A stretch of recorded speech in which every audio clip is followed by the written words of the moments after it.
In the quiet village of St. Mary Mead, a man is buried twice, first in an empty coffin, then in a heavy one. Is Arthur Pennington dead, or hiding a secret?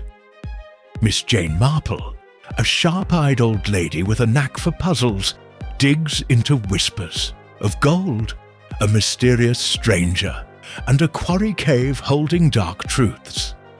As greedy nephews, scared maids, and sneaky outsiders chase a hidden fortune, Miss Marple unravels lies, blackmail, and a faked death to bring peace back to her village. Chapter 1. The Strange Funeral.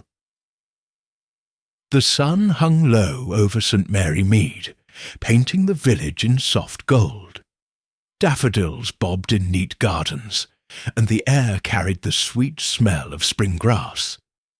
Miss Jane Marple sat in her cosy garden, her knitting, needles clicking like a quiet clock. Her hands moved steady, looping soft wool into a scarf. But her sharp eyes missed nothing. From her wicker chair, she watched neighbours pass. Mrs. Price with her shopping basket, young Tommy the postboy whistling, and old Mr. Giles hobbling to the pub. St. Mary Mead was a sleepy place, but secrets bubbled under its calm surface, and Miss Marple had a knack for spotting them. She was halfway through a row of stitches when Cherry, her maid, burst through the gate, her cheeks pink from hurrying. Cherry was a bright girl, full of chatter, with curly brown hair that never stayed. Tidy. "Miss Marple, you won't believe the talk at the shop," she said, plopping onto a bench. "It's about Mr. Pennington, Arthur Pennington, from Briar Cottage. They buried him last week, but folks say the coffin was empty." Miss Marple's needles paused just for a moment. "Empty," she said, her voice mild, but her eyes sharp as pins. "That's a curious thing to say about a funeral, Cherry." Cherry leaned closer, her voice dropping to a whisper. "That's not all. Mrs. Bantry told me at the shop that it's not the first time they buried him. 3 years ago, he went missing in a boating accident. Everyone thought he drowned, had a whole service for him. Then he turned up alive as you or me, saying he'd been stuck on some island. And now this, another funeral, and no body in the box." Miss Marple tilted her head, her lace cap catching a glint of sunlight. Arthur Pennington was a name she knew, though not well. He'd lived at Briar Cottage, a small house tucked behind a tangle of roses, ever since his wife passed 10 years ago. A quiet man, tall and thin, with grey hair and a habit of keeping to himself. The village called him odd. Some said rude, for he rarely joined the chatter at the Blue Boar Inn or the church fetes. But an empty coffin, that was more than odd. It was a puzzle. "Perhaps Mrs. Bantry knows more," Miss Marple said, setting her knitting in a basket. "I'll call on her this afternoon. Gossip often hides a grain of truth, Cherry." Cherry grinned. "You'll sniff it out, miss. You always do." Miss Marple smiled, her eyes crinkling. She didn't think of herself as a detective, not like those flashy ones in books, but she understood people, their little habits, their fears, the way a glance or a fidget could tell a story. Life in St. Mary Mead had taught her that, and her garden was as good a classroom as any. By 2 o'clock, Miss Marple was at Gossington Hall, Mrs. Bantry's grand house. The parlour was warm, with a fire crackling and a tray of tea and fruit-cake on the table. Mrs. Bantry, a cheerful woman with a loud laugh, loved a good story, and this one had her buzzing like a bee. "Jane, it's the strangest thing," she said, slicing the cake with a silver knife. Arthur Pennington's funeral was last Tuesday at St. Mary's Church. Half the village was there, mostly out of nosiness. But when they lowered the coffin, the undertaker, Mr. Stokes, you know him, looked queer. Later, he told the vicar the coffin felt too light, like it was empty. Miss Marple sipped her tea, the cup warm in her hands. And what does Mr. Stokes say about it now? Mrs. Bantry leaned forward, her eyes wide. He swears he checked the coffin before the service, and Arthur was in it, stone dead. Dr. Haydock signed the death certificate. Heart failure, they say. But then, at the pub, Tommy the postboy heard Mr. Stokes muttering about mistakes and no body. And that's not the worst of it, Jane. Yesterday, Mrs. Price saw a man looking like Arthur walking near the woods at dusk. She nearly dropped her basket. Miss Marple's fingers twitched, as if reaching for her knitting. A man buried twice, and now seen alive? It was like a knot in her wool, begging to be untangled. What do we know of Arthur's life? She asked. He was a private man, wasn't he? Oh, terribly, Mrs. Bantry said, waving her hand. Came to St. Mary Mead 15 years ago with his wife Mary. She was sweet, always at church, but frail. When she died, Arthur shut himself up in that cottage. Then that boating accident 3 years ago. Everyone thought he was gone for good. The vicar held a memorial, and Gerald, his nephew, took it hard. Then Arthur strolled back into the village, cool as you please, with some tale about being stranded on an island. Never said much more, and folks stopped asking.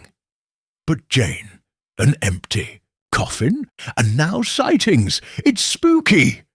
Miss Marple nodded, her mind turning.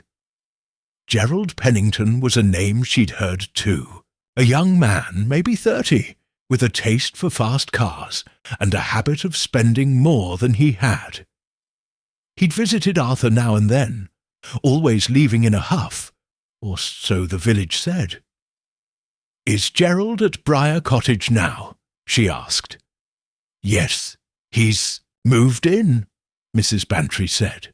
"Says he's sorting Arthur's things. But between you and me, I think he's sniffing for money. Arthur was supposed to have a fortune, though you'd never guess it from that shabby cottage." Miss Marple set, her cup down.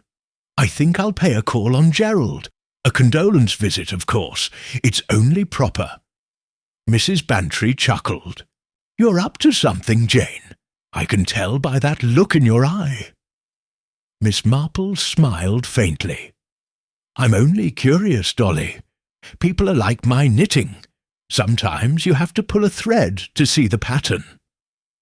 By late afternoon, Miss Marple was walking down the lane to Briar Cottage, her black shawl snug against the spring chill. The cottage sat at the edge of St. Mary Mead, its stone walls half hidden by wild roses. The garden was overgrown, with weeds choking the flower beds, and the windows looked dusty, like eyes that hadn't blinked in years.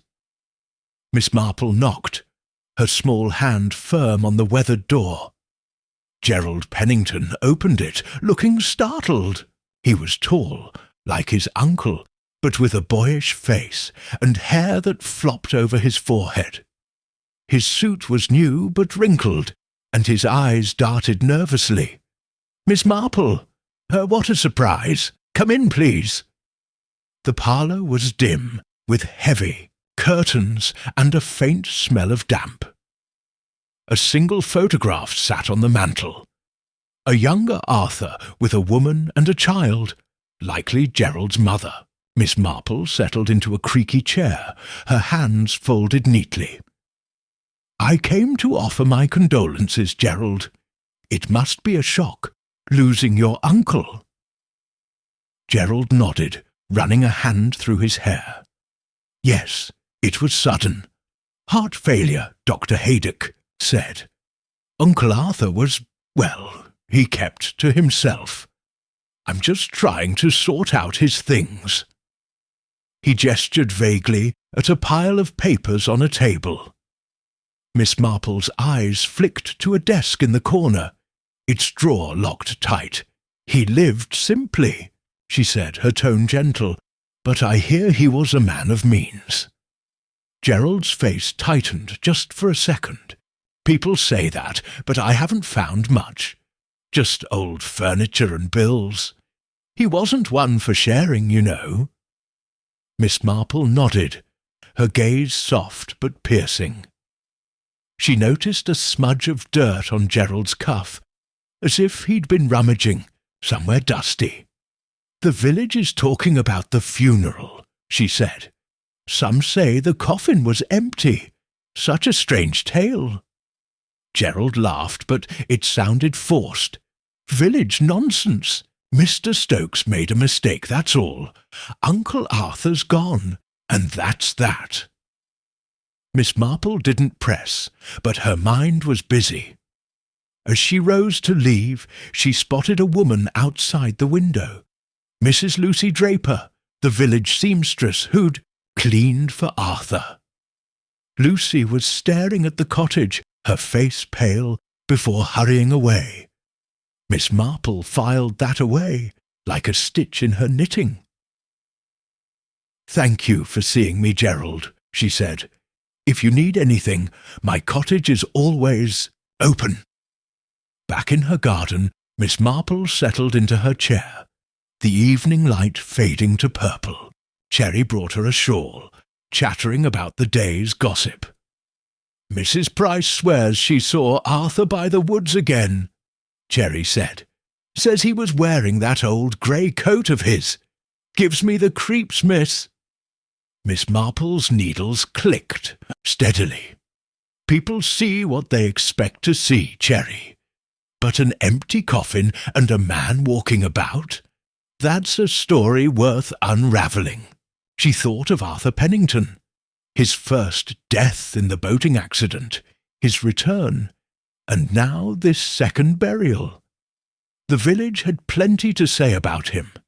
Some called him a miser, hiding a fortune from his days as a merchant. Others said he'd made enemies, men who'd lent him money and never saw it back. And then there was Gerald, eager to inherit, and Lucy Draper, watching the cottage like a hawk. Miss Marple's fingers paused. "It's like a dropped stitch," she murmured. "Something doesn't fit." The next morning she walked to the village shop, where gossip flowed like tea. Mrs. Price, the baker's wife, was holding court. "I saw him clear as day," she said, her hands flurry. "Arthur Pennington, by the woods, looking sneaky. I told the vicar, but he says it's just grief playing tricks." Miss Marple bought a loaf of bread, listening quietly. At the counter, she asked, "Did Arthur have visitors before he died? Anyone unusual?"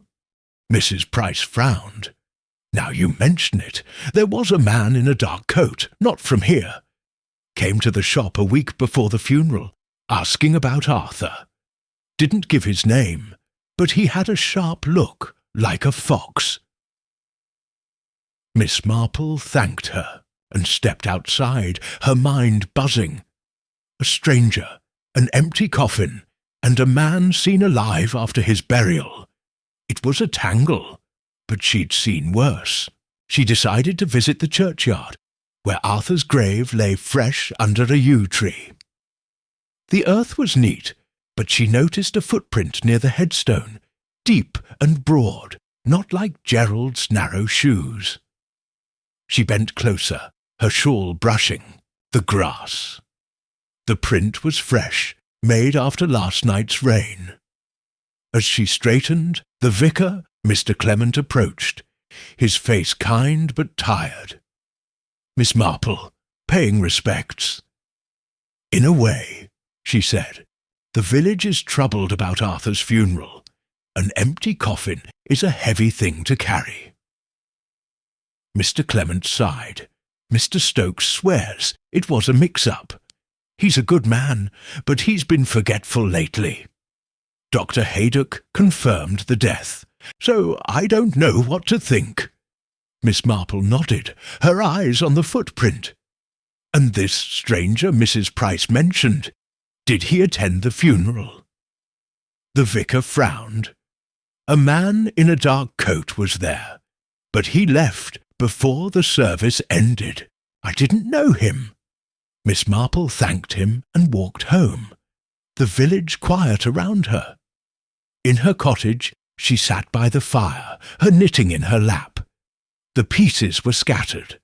Arthur's first death, his hidden wealth, Gerald's nervousness, Lucy's watching eyes, a stranger in a dark coat, and that footprint by the grave. She thought of her nephew Raymond, who wrote detective stories. He'd called this a plot, but to Miss Marple it was simpler. People behaving as people, hiding what they fear. She picked up her needles, the wool soft under her fingers. A man buried twice, she said softly, is a man with a secret. And secrets, like weeds, always find a way to the light. Tomorrow she'd visit Briar Cottage again. Gerald might talk more, and Lucy Draper was worth a chat. The stranger, too, needed a name. Miss Marple smiled, her needles clicking. St. Mary Mead was stirring, and she was ready to pull the thread that would unravel it all. Chapter 2. The Cottage's Secrets. The morning sun crept over St. Mary Mead, casting long shadows across the village green. Miss Jane Marple sat at her breakfast table, a pot of tea steaming beside her.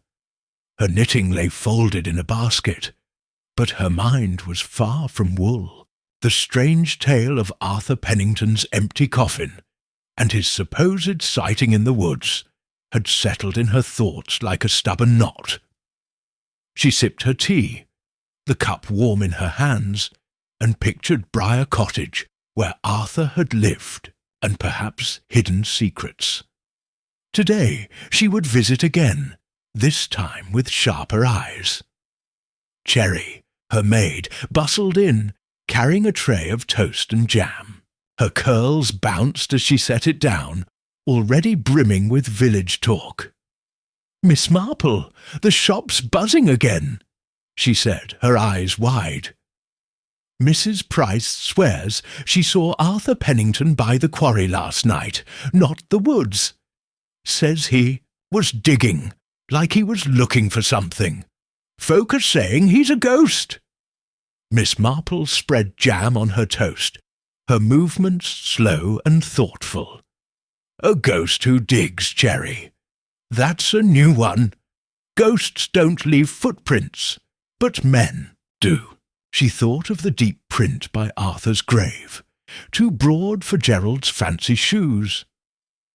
"What else are they saying?" Cherry perched on a chair, eager to spill. "Some say Arthur hid money before his first death. That boating accident 3 years ago. Others think he's not dead at all, just playing tricks. And Gerald, his nephew, was at the Blue Boar last night, drinking more than usual.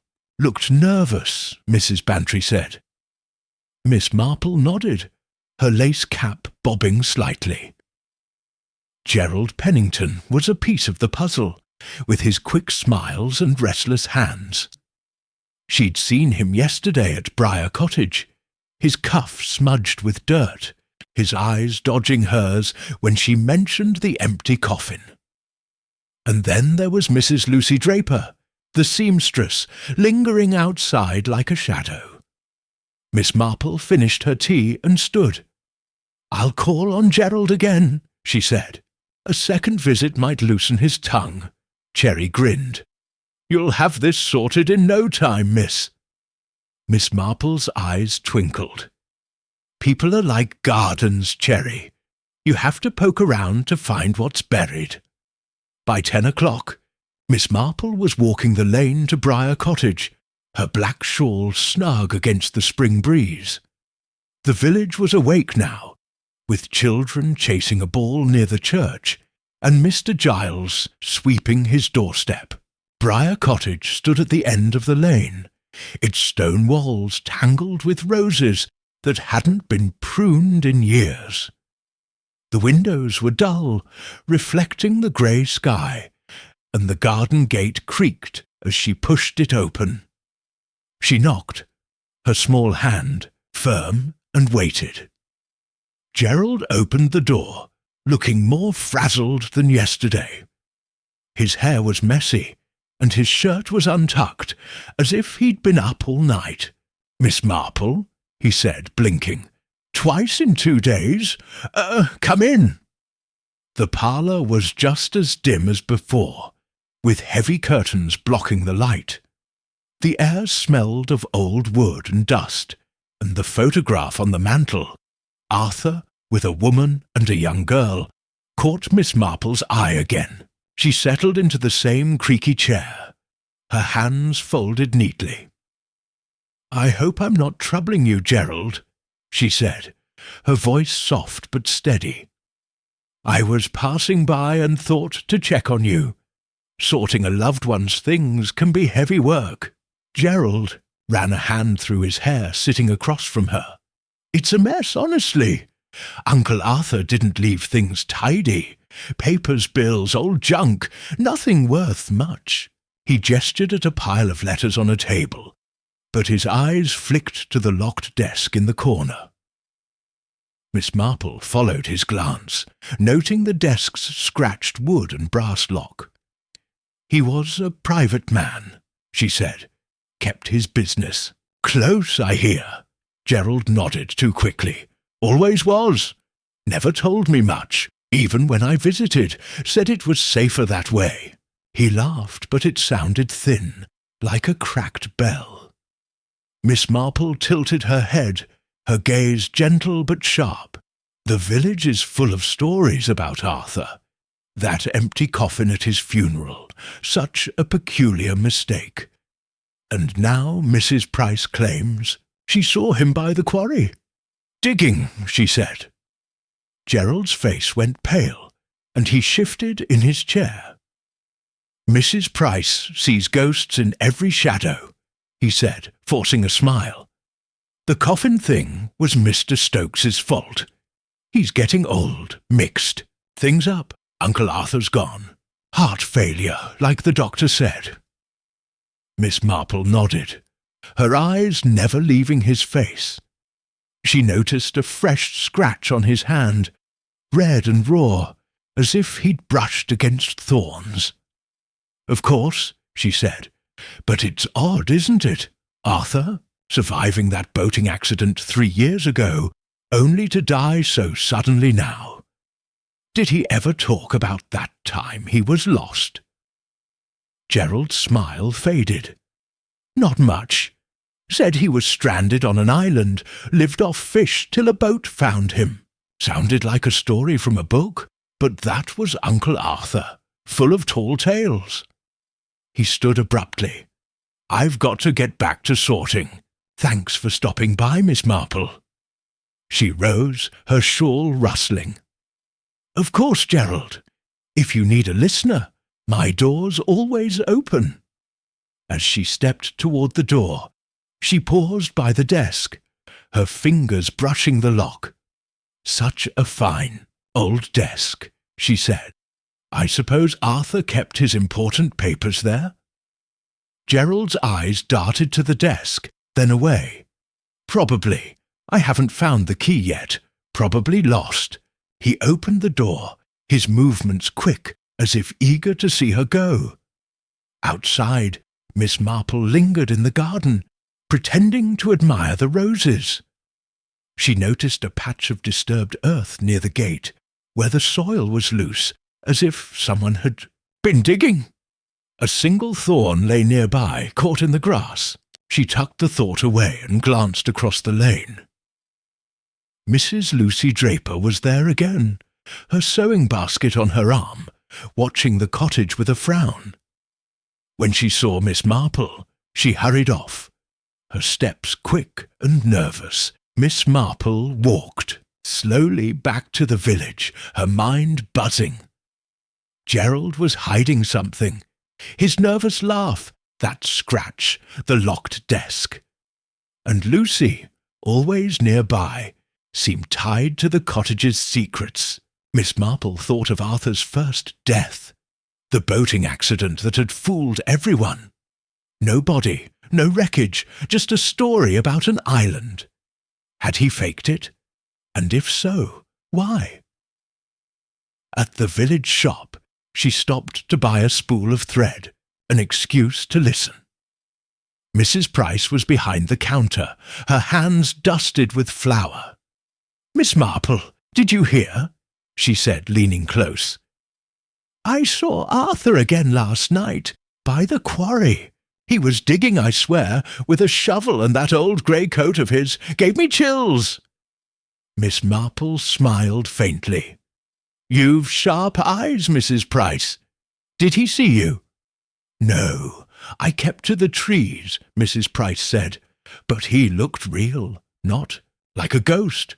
And that stranger was there too, the man in the dark coat, watching from the hill like a hawk." Miss Marple's fingers tightened on her purse.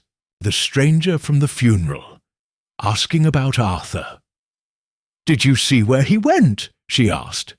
Mrs. Price shook her head. "Slipped away when I turned. Queer sort, that one." Miss Marple thanked her and stepped outside, the spool of thread in her pocket. The quarry, the stranger, the digging. It was all connected, she was sure.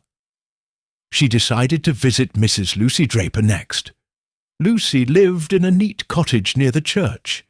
Its windows hung with lace curtains she'd sewn herself. Miss Marple knocked, and Lucy opened the door, her face pale and her eyes wary. "Good morning, Mrs. Draper," Miss Marple said, her voice warm. "I was hoping for a word about Arthur Pennington. You cleaned for him, didn't you?" Lucy hesitated, then nodded. "Come in, Miss Marple." The parlour was tidy, with a sewing machine in the corner and a basket of colourful threads. Lucy sat, her hands twisting a handkerchief. "I worked for Mr. Pennington for years, till he died. Well, the second time." Miss Marple settled into a chair, her eyes soft but watchful. "He was a private man, I hear. Did he ever seem afraid?" Lucy's hands stilled. "He was jumpy, especially after that boating accident. Kept the curtains drawn, locked his doors. Said someone was after his money. I thought he was just old and odd, but—" She trailed off, her eyes flicking to the window. "But what, Mrs. Draper?" Miss Marple's voice was gentle, like a nudge to a shy child. Lucy swallowed. "He talked about debts. Said he owed people from his merchant. Days men who wouldn't forget. And once I saw a letter on his desk from someone called J.H. It looked angry, full of threats." Miss Marple's heart quickened, but her face stayed calm. "J.H.?" she said. "Did you see a name?" Lucy shook her head.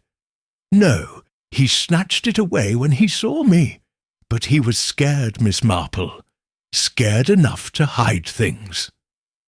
Miss Marple nodded, her mind turning to the locked desk. "And after his first death, did he change?" Lucy's eyes darted to her hands. "He was quieter, kept to the cottage more, stopped going to the pub. I thought he was ashamed, maybe, for letting everyone think he was dead." Miss Marple thanked her and left, her steps slow as she crossed the village green. Lucy knew more than she said, her nervous hands, her quick glances, and the letter from J.H. Was it tied to the stranger in the dark coat? She thought of Arthur's fortune, whispered about but never seen. Had he hidden it before his first death? And why an empty coffin now? Back at her cottage, Miss Marple sat by the fire, her knitting in her lap. Cherry brought her a cup of tea, chattering about the day's gossip.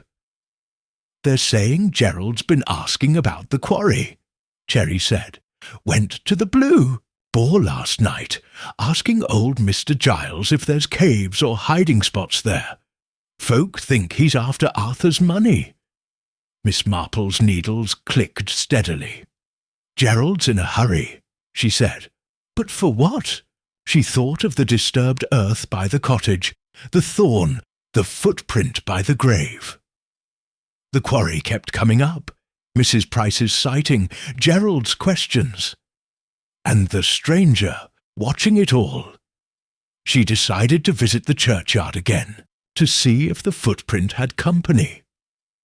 The sun was high now, warming the yew trees that shaded the graves. Arthur's plot was undisturbed, but the footprint was still there, joined by another smaller one, as if someone had stood beside it.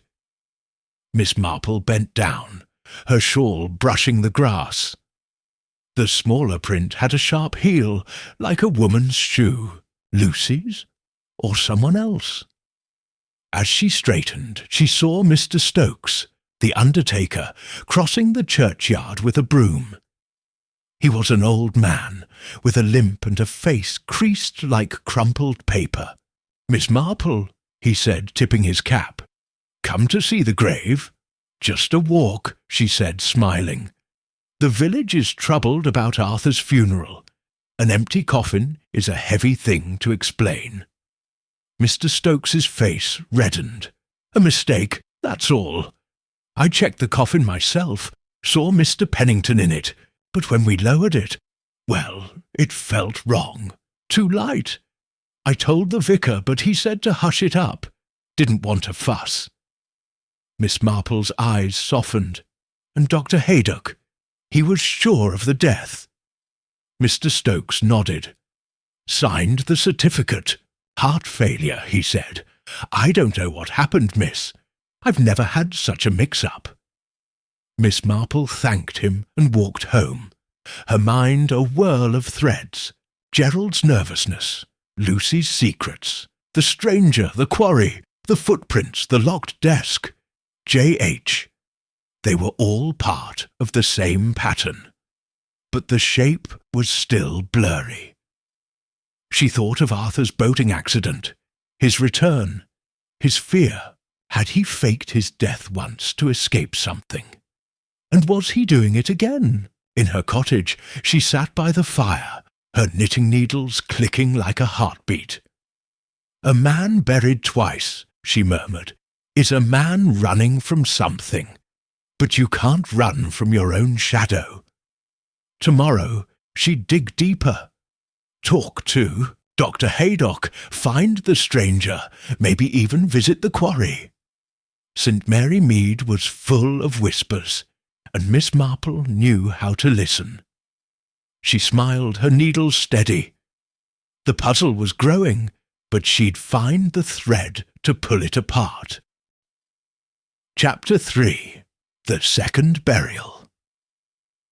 The morning mist hung low over St. Mary Mead, wrapping the village in a soft grey blanket. Miss Jane Marple stood at her cottage window, her knitting untouched in its basket. The air smelled of damp earth and blooming lilacs, but her thoughts were on Arthur Pennington and the strange tale of his empty coffin. Yesterday's visit to Briar Cottage had left her with questions. Gerald's nervous glances, the locked desk, the disturbed earth by the gate, and Mrs. Lucy Draper's watchful eyes. And now Cherry had brought fresh news at breakfast, her voice bubbling with excitement. "Miss Marple, you won't believe it," Cherry said, setting down a plate of eggs. Gerald Pennington's holding another funeral for his uncle. Tomorrow, at St. Mary's Church. Says the first one was a mistake, and this time it's proper. The whole village is talking. Some say it's to quiet the gossip about the empty coffin. Miss Marple's eyes narrowed, though her face stayed calm. A second funeral, she murmured, stirring her tea. That's bold, even for a man like Gerald. She thought of the footprint by Arthur's grave, deep and broad, and the smaller one beside it with a sharp heel. Then there was Mrs. Price's claim of seeing Arthur digging at the quarry, and the stranger in the dark coat lurking nearby. A second burial meant someone was desperate to prove Arthur was dead, or to hide something else. Cherry leaned closer, her curls bouncing. Folks say Gerald's scared. He was at the Blue Boar again last night, drinking and muttering about debts, and Mrs. Bantry heard he's been asking about a man called J.H. Sounds like trouble. Miss Marple nodded, her mind turning to the letter Lucy mentioned, signed J.H., full of threats. Trouble follows secrets, Cherry, she said, and Arthur Pennington had plenty of those. She finished her tea and stood, her black shawl draped over her shoulders. I'll attend this funeral. Sometimes the truth hides in plain sight. Cherry grinned. You'll sniff it out, miss, like a cat after a mouse. Miss Marple's lips twitched. People are like my knitting, Cherry. Pull the right thread, and the pattern shows itself. By noon, she was walking to the village shop, her steps slow but steady. The mist had lifted, leaving the green sparkling under a weak sun. Children played near the church, their laughter sharp in the quiet air. At the shop, Mrs. Price was behind the counter, her hands busy with a loaf of bread. Miss Marple, she said, her eyes bright with gossip. You heard about the second funeral. Gerald says it's to set things right, but I don't believe it. I saw Arthur at the quarry, I swear, digging like a man possessed. Miss Marple bought a tin of biscuits, her ears open. You're sure it was Arthur, Mrs. Price? As sure as I'm standing here, Mrs. Price said, slamming the tin on the counter. Wearing that grey coat he always wore, with a shovel in his hand. And that stranger was there again watching, from the hill, gave me the shivers. Miss Marple nodded, her mind filing away the stranger's dark coat. Did you speak to Gerald about it? Mrs. Price snorted. He laughed it off, said, I'm seeing things, but I know what I saw. And Mr. Stokes, the undertaker, looks guilty as sin. Keeps saying the first coffin was a mix-up, but he won't meet your eyes. Miss Marple thanked her, and stepped outside, the tin tucked in her basket, the quarry, the stranger, J.H. The pieces were piling up, but the picture was still fuzzy. She decided to visit Dr. Haydock before the funeral. He'd signed Arthur's death certificate, and his word carried weight. His surgery was a small building near the village green, with a tidy garden and a brass sign. Miss Marple knocked, and Dr. Haydock, a stout man with kind eyes, welcomed her in. Miss Marple, what brings you? He said, offering a chair. Not feeling poorly, I hope.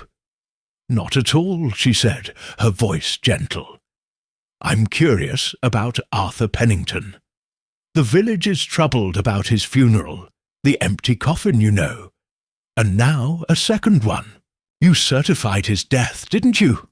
Dr. Haydock's face tightened, just for a moment. Yes, heart failure. Gerald found him at the cottage, called me at once. I didn't examine the body myself. Gerald was certain and Arthur had a weak heart. I trusted his word. Miss Marple's eyes softened, but her gaze was sharp. Most unusual, Doctor. An empty coffin suggests something else entirely. Dr. Haydock rubbed his neck, looking uneasy. I've been wondering about that. Mr. Stokes swore the body was there when he prepared the coffin, but at the burial, he said it felt too light. I don't know what to make of it, Miss Marple. She nodded, her mind racing. A doctor who didn't check the body, an undertaker who fumbled the coffin. It was a tangle, all right. Thank you, Doctor, she said, rising. I'll see you at the funeral tomorrow. That evening, Miss Marple sat by her fire, her knitting needles clicking like a quiet heartbeat. She thought of Arthur's first death 3 years ago, the boating accident that left no trace. He'd returned with a wild story about an island, but no one pressed him for details. Now, another death, another burial, and whispers of him digging at the quarry. Was he alive, hiding from someone like J.H.? Or was the village imagining ghosts? The next morning, St. Mary's Church was packed for the second funeral. The air was heavy with the smell of polished wood and flowers, and the organ played a sombre tune. Miss Marple sat near the back, her black hat neat on her grey hair. She watched the crowd, Gerald pale and fidgety, adjusting his tie. Mrs. Lucy Draper, her sewing hands still for once. Mr. Stokes, the undertaker, looking grey and tired, and Dr. Haydock, his face grim. The vicar, Mr. Clement, stood at the pulpit, his voice soft, as he spoke of eternal rest. But Miss Marple's eyes were on a stranger in the front row, a man in a dark coat with a sharp face and restless hands. He kept glancing at Gerald, then at the coffin, which sat draped in black. Was this the man Mrs. Price saw at the quarry? Miss Marple noted his polished shoes, too fine for a village lane, and the way he slipped out before the service ended. The coffin was carried to the churchyard, where a new grave waited beside the first.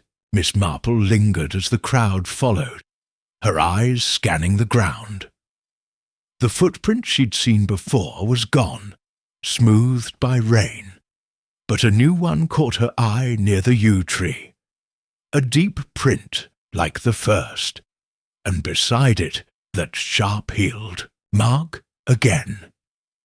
She bent closer, her shawl brushing the grass. The prints were fresh, made since last night's drizzle.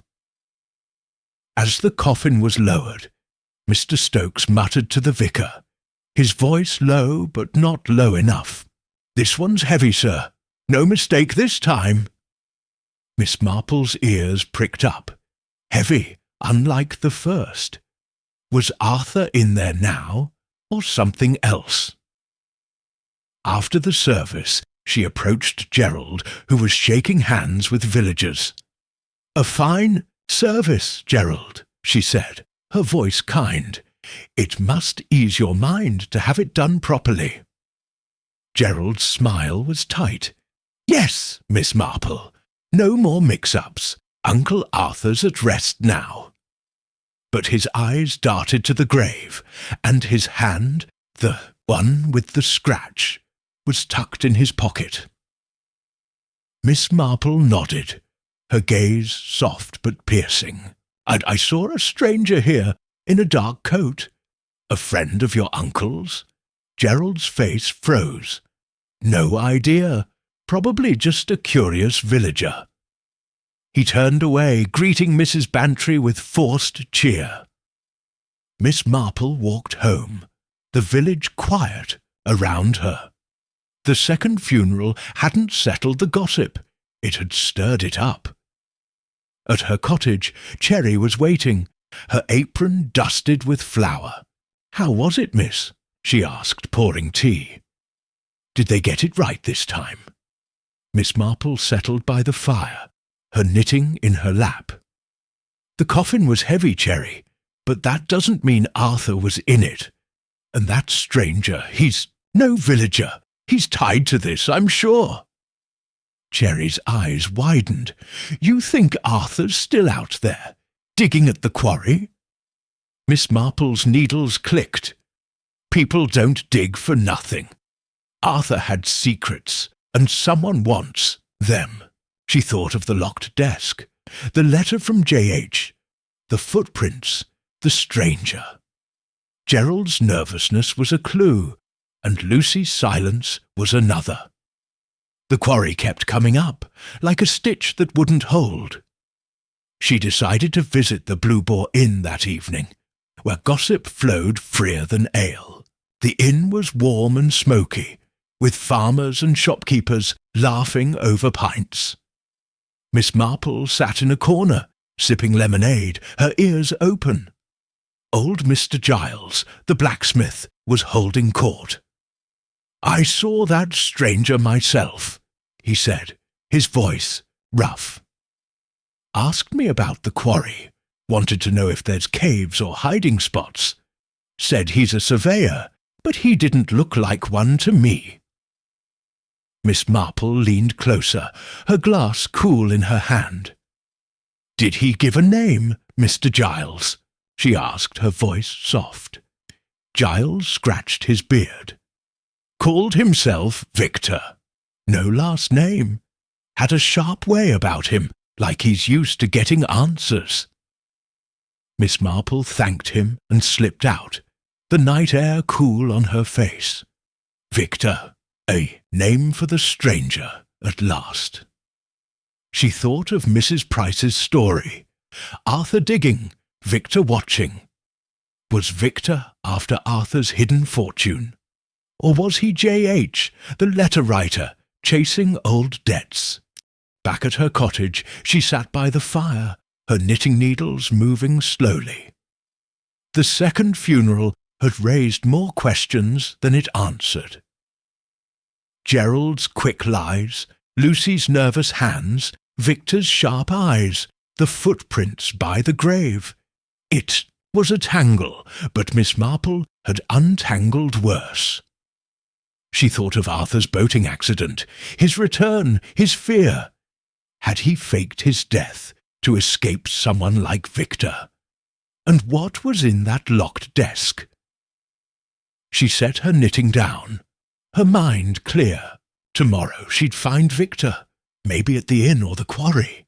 She'd talk to Lucy again, press her about J.H. and Gerald. She'd watch him closely. People are like my garden, she murmured. Dig deep enough, and you find the roots. The fire crackled, and St. Mary Mead slept, but Miss Marple's eyes were wide awake, tracing the threads of a puzzle that grew knottier by the day. Chapter 4. The Stranger in the Village. The sun rose over St. Mary Mead, painting the village in soft pinks and golds. Miss Jane Marple sat at her breakfast table, a cup of tea steaming in her hands. Her knitting lay in its basket, untouched, as her mind worked through the puzzle of Arthur Pennington's second funeral. The heavy coffin, the fresh footprints by the grave, Gerald's nervous lies, and Mrs. Lucy Draper's guarded silence all pointed to secrets buried deep. But the stranger, Victor, as Mr. Giles had called him, loomed largest in her thoughts. A man in a dark coat, asking about the quarry, watching Arthur's grave. Who was he, and what did he want?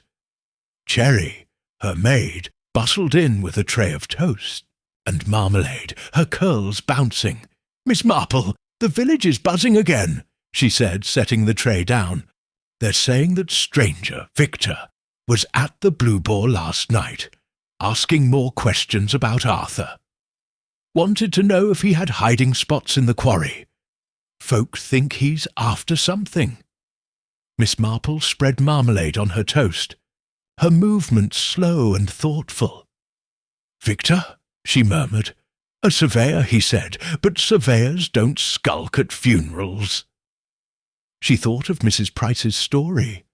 Arthur digging at the quarry, Victor watching from the hill, and the letter Lucy saw, signed J.H., full of threats.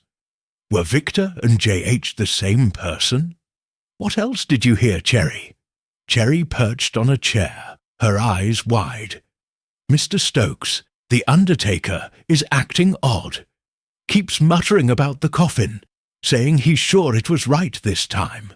And Gerald was at the shop, buying a shovel." "A shovel, miss! What's he digging for?" Miss Marple's eyes narrowed, though her face stayed calm. A shovel. That fit with the disturbed earth by Briar Cottage's gate and Mrs. Price's sighting of Arthur at the quarry. Gerald was hunting for something. Arthur's fortune, perhaps, or whatever Arthur had hidden before his first death 3 years ago. "A shovel's an interesting choice," she said. "Thank you, Cherry. I think I'll visit the Blue Boar today. This Victor may have more to say." Cherry grinned. "You'll catch him, miss. You always do." Miss Marple's lips twitched.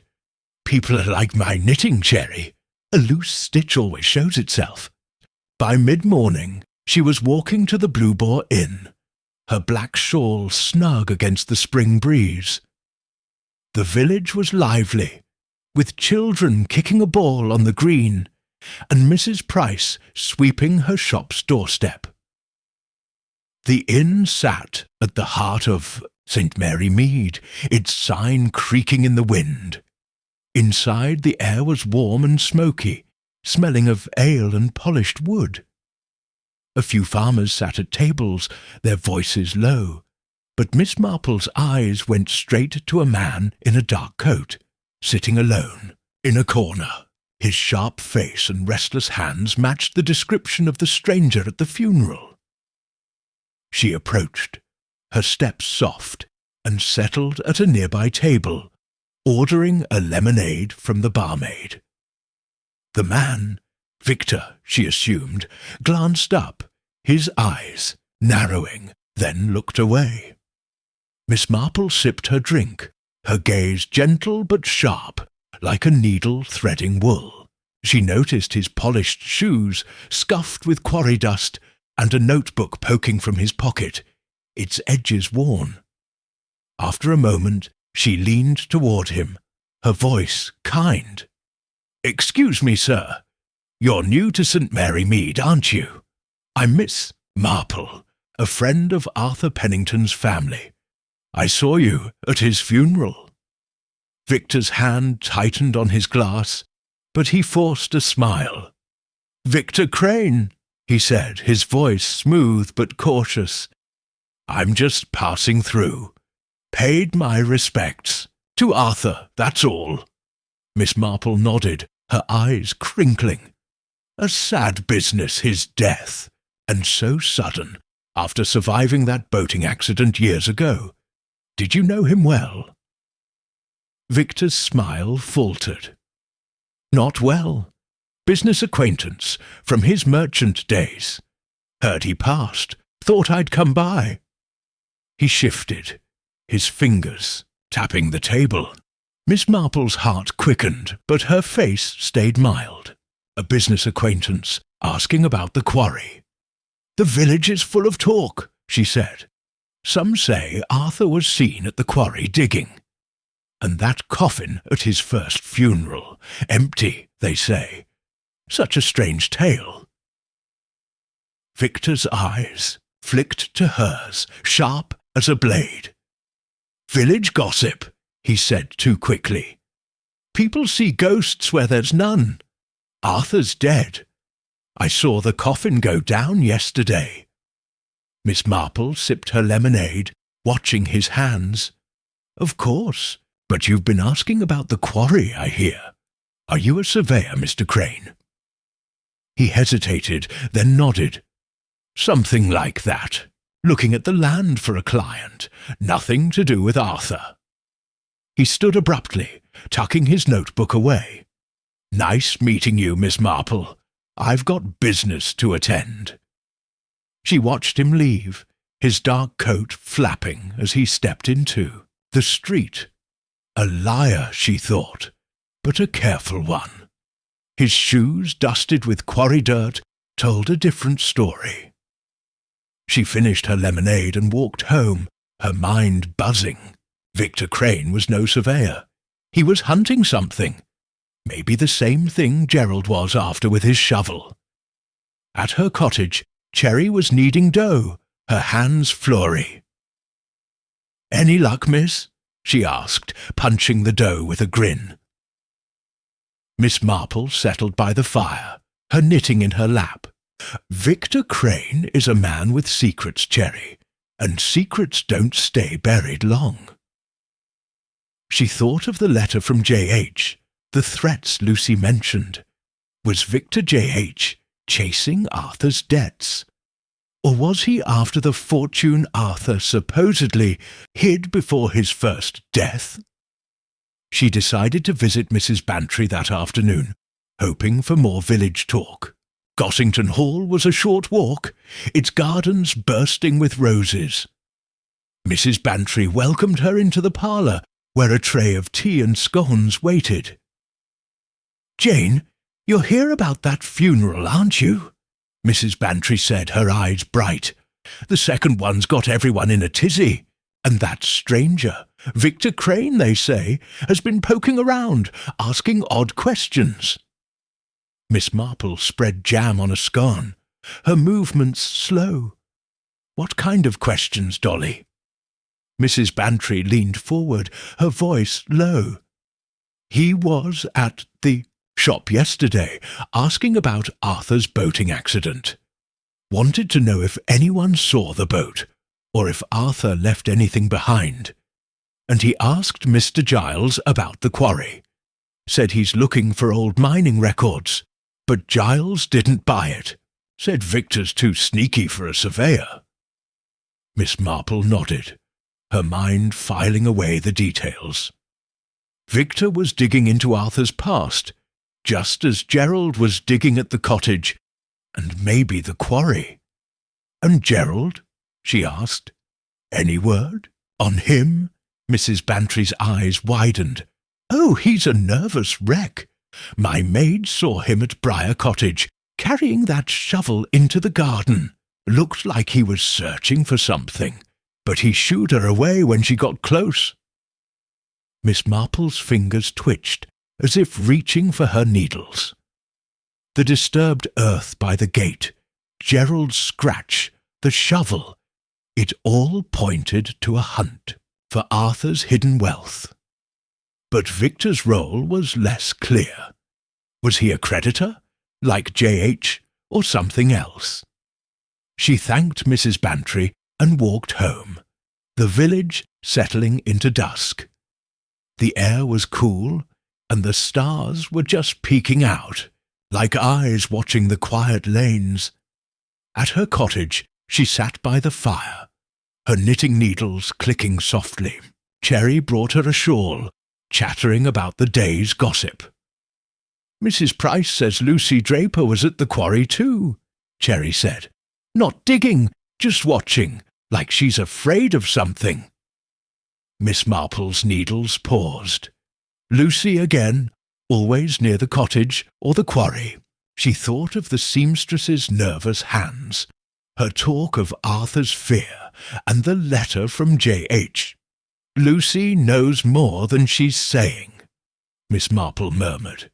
"But fear makes people quiet." She decided to visit the quarry the next morning, to see what drew Arthur, Gerald, and Victor there. But first she'd try Briar Cottage again, to get a closer look at that locked desk. Gerald might be out, and a hairpin could work wonders. She'd learned that trick from her nephew Raymond, who wrote detective stories and laughed at her village sleuthing. The next morning the village was bright, with birds chirping and the smell of fresh bread drifting from the shop. Miss Marple walked to Briar Cottage, her basket on her arm as a pretext for carrying a condolence pie. The garden gate creaked, and the roses looked wilder than ever, their thorns sharp. She knocked, but no answer came. Testing the door, she found it unlocked, a careless mistake for a nervous man like Gerald. The parlour was dim, the curtains drawn tight. Miss Marple stepped inside, her steps soft on the creaky floor. The photograph on the mantel, Arthur with a woman and a young girl, seemed to watch her. She moved to the desk, its lock glinting in the faint light. From her basket she pulled a hairpin, bending it with practised ease. Her fingers worked quickly, and the lock clicked open. Inside the drawer was a ledger, its pages yellowed, and a folded map. Miss Marple opened the ledger, her eyes scanning the neat rows of numbers. Payments to J.H. were listed starting 5 years ago and stopping just before Arthur's boating accident. The amounts were large, and the word debt was scrawled in the margins. The map showed the quarry, with an X marked near a cave at its edge. Her heart quickened. This was what Gerald and Victor were after. She tucked the ledger and map back, locking the drawer just as footsteps sounded outside. Slipping behind a curtain, she held her breath. Gerald entered, a shovel in one hand and dirt smudged on his jacket. He glanced around, muttering, "Where's that key?" before heading upstairs. Miss Marple slipped out, her pie left on the table as an excuse for her visit. Back in the village, she stopped at the church to clear her head. The graveyard was quiet, the yew trees casting long shadows. She checked Arthur's new grave. No fresh footprints, but the earth looked freshly turned, as if someone had tampered with it. She thought of Mr. Stokes's words. "This one's heavy." Was Arthur in there, or something else? At home, she sat by the fire, her knitting needles clicking like a steady pulse. Cherry brought tea, her voice full of news. Miss Marple, Lucy Draper, was at the shop, looking scared. Said she saw Victor at the quarry this morning, poking around that old cave. She ran off when Mrs. Price asked why she was there. Miss Marple nodded, her mind weaving the threads. The ledger, the map, the cave. Arthur had hidden something, and Gerald and Victor were racing to find it. Lucy knew more, maybe from cleaning Arthur's cottage. And J.H., was he Victor, or someone else entirely? She decided to find Victor Crane again, but carefully. He was staying at the Blue Boar, according to Mr. Giles. She'd go tomorrow, maybe catch him off guard. For now, she thought of Arthur's boating accident, his return, his fear. Had he faked his death to escape J.H.? And was he alive now, digging at the quarry to protect his secret? Miss Marple's needles clicked faster. "People are like my garden," she murmured. "Turn over the right stone, and you find what's crawling underneath." St. Mary Mead was quiet, but the mystery was growing, and she was ready to pull the next thread. Chapter 5. The Hidden Cache. The morning light spilled over St. Mary Mead, turning the village green to a soft gold.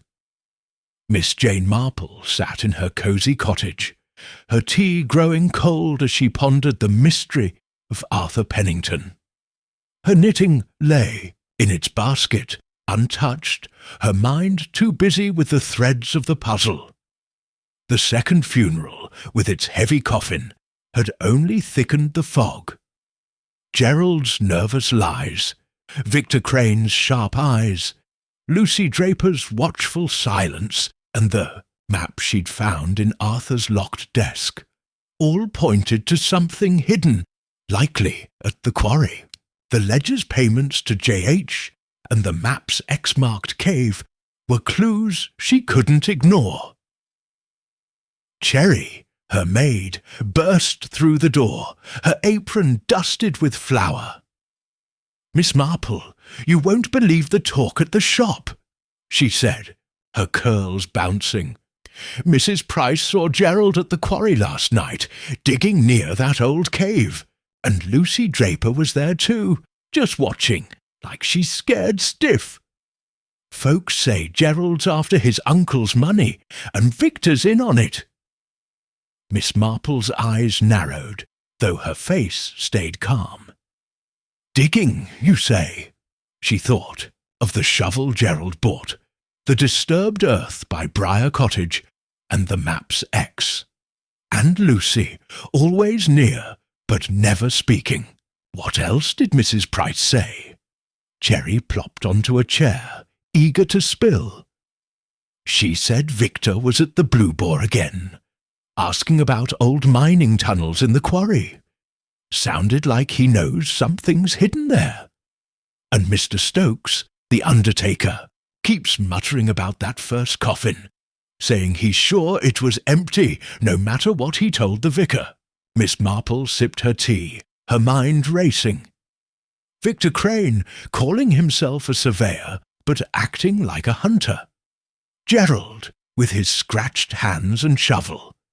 Lucy, tied to Arthur's secrets through years of cleaning his cottage. And the letter from J.H. full of threats, hinting at debts from Arthur's merchant days. "The quarry's the key," she murmured. "Something's buried there, and they all want it." Cherry grinned. "You'll figure it out, miss. You always do." Miss Marple's lips twitched. "People are like my knitting, Cherry. A tangle looks messy until you find the right thread." She stood, her black shawl draped over her shoulders. "I think I'll visit Mrs. Bantry today. She hears everything, and I need to know more about Victor Crane." By 10 o'clock, Miss Marple was walking to Gossington Hall, her basket swinging gently. The village was awake, with children chasing, a ball near the church, and Mr. Giles sweeping his forge. The air smelled of fresh grass and baking bread. But Miss Marple's thoughts were on the quarry's cave, marked with an X. At Gossington Hall, Mrs. Bantry welcomed her into the parlour, where a fire crackled and a tray of tea and scones waited. "Jane, you're here about Arthur, aren't you?" Mrs. Bantry said, her eyes bright. That second funeral was a farce. Gerald looked like he'd seen a ghost, and that Victor Crane, sneaky as a fox. My maid says he's been asking around about Arthur's boating accident 3 years ago, wanting to know if he left papers or money behind. Miss Marple spread jam on a scone, her movements slow. "Victor's no surveyor," she said. "He's after something Arthur hid, and Gerald's digging too, isn't he?" Mrs. Bantry nodded, leaning forward. "My gardener saw Gerald at the quarry 2 nights ago, with a shovel and a lantern. Looked frantic, digging near that old cave. And Lucy Draper was spotted nearby, hiding in the trees. What's she up to, Jane?" Miss Marple's heart quickened, but her face stayed mild. Lucy, always watching, knew more than she let on. The ledger's payments to J.H., the map's X, Gerald's shovel. It all pointed to a fortune Arthur hid before his first death. But Victor's role was murky. Was he J.H., chasing old debts or something else? "Thank you, Dolly," she said, rising. "I think I'll visit the quarry myself. Sometimes the ground tells its own story." Mrs. Bantry chuckled. "You're up to something, Jane. I can tell by that look." Miss Marple smiled faintly. "Just a walk, Dolly. Fresh air clears the mind. she decided to enlist Cherry's husband Jim, a sturdy man who knew the quarry from his boyhood. Jim was at the cottage fixing a gate when she returned. "Jim, would you walk with me to the quarry?" she asked, her voice gentle. "I'd like to see that cave everyone's talking about." Jim scratched his head, his cap tilted. "The quarry's rough, Miss Marple. Steep paths and loose stones. But I'll keep you safe. When do you want to go?" "Tonight," she said, "under moonlight, when it's quiet. People dig at night for a reason." Jim nodded, though his eyes were uneasy. "Right, miss. I'll bring a lantern." That evening, Miss Marple sat by her fire, her knitting needles clicking softly. She thought of Arthur's boating accident, his return, his fear.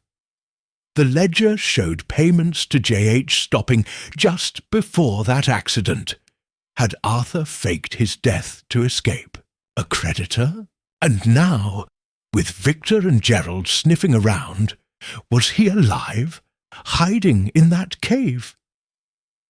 The second coffin was heavy, Mr. Stokes said, but that didn't mean Arthur was in it.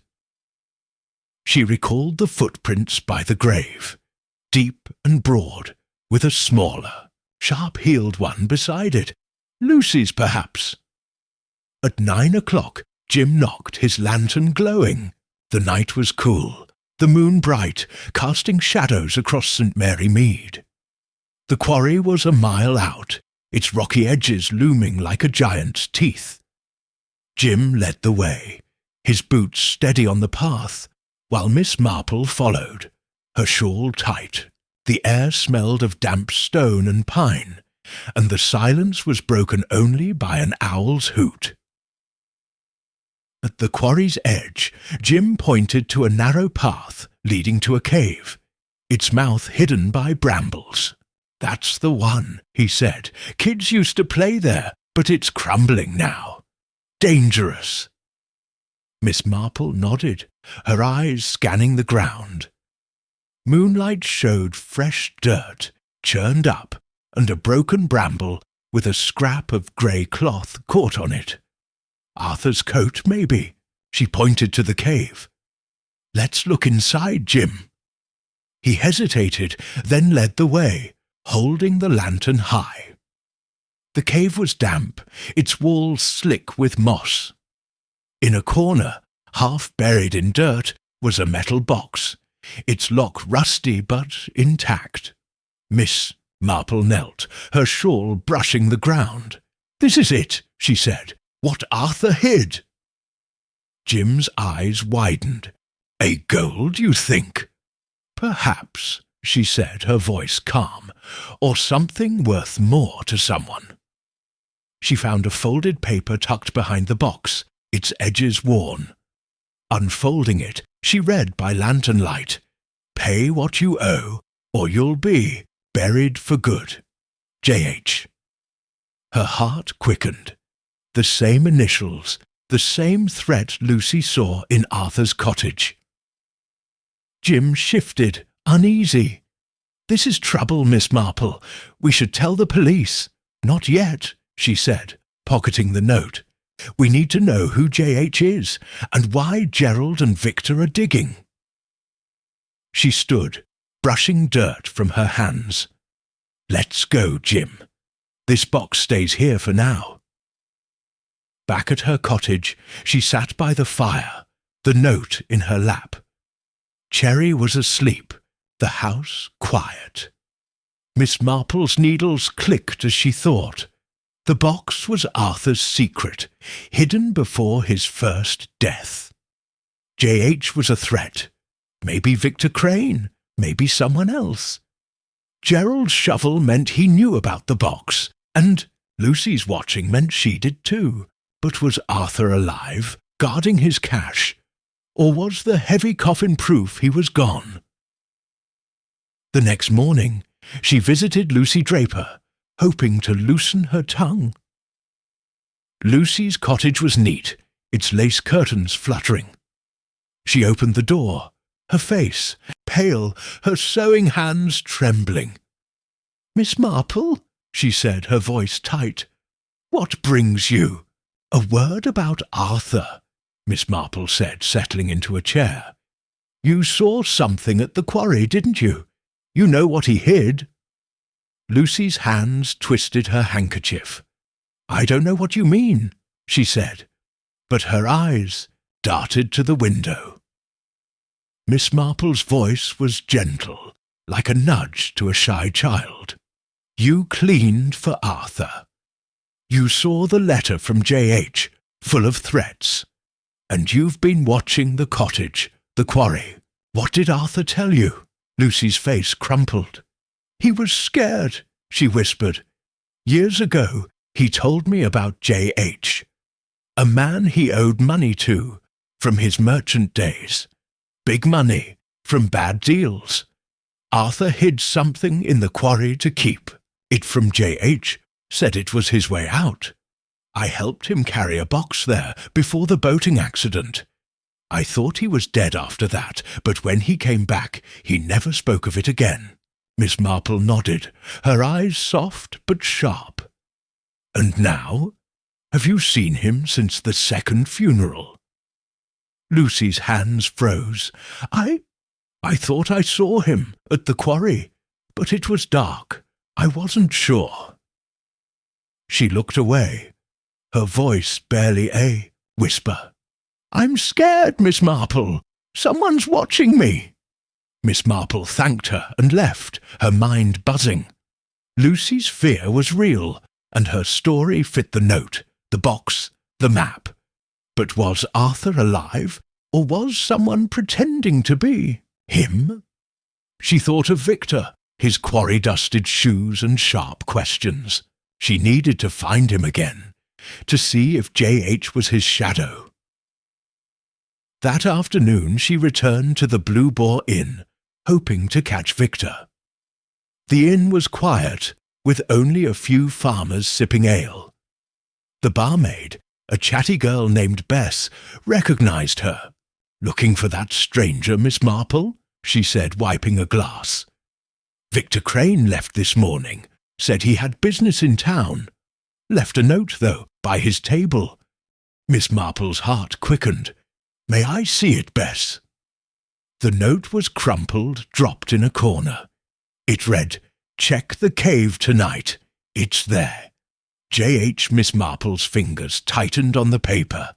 J.H. again, and Victor was tied to him. Was he meeting someone at the quarry, or setting a trap?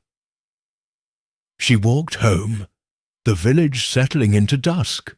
The note, the box, the map, everything led to the quarry. Gerald was digging, Victor was hunting, Lucy was watching, and Arthur's shadow loomed over it all. She thought of the boating accident, his return, the payments to J.H. Had he faked his death to escape, only to face the same threat now? At her cottage, she sat by the fire, her knitting needles clicking like a steady pulse. Cherry brought tea, her voice full of news. "Mrs. Price says Gerald's been at the cottage all day, locking doors and windows. Looks like he's scared of something." Miss Marple nodded, her mind weaving the threads. "He's scared of what he's found," she murmured, "or what he hasn't." The box was still in the quarry, but Victor was closing in, and Gerald wasn't far behind. Lucy's fear meant she knew the stakes, and J.H., whether Victor or another, was the key. Tomorrow she'd confront Gerald, maybe catch Victor at the quarry. For now, she'd watch and listen. "People are like my garden," she said softly. "The deeper you dig, the more you find." St. Mary Mead was quiet, but the mystery was alive, and Miss Marple was ready to pull the next thread. Chapter 6. The Confrontation. The dawn broke gently over St. Mary Mead, bathing the village in a soft, rosy glow.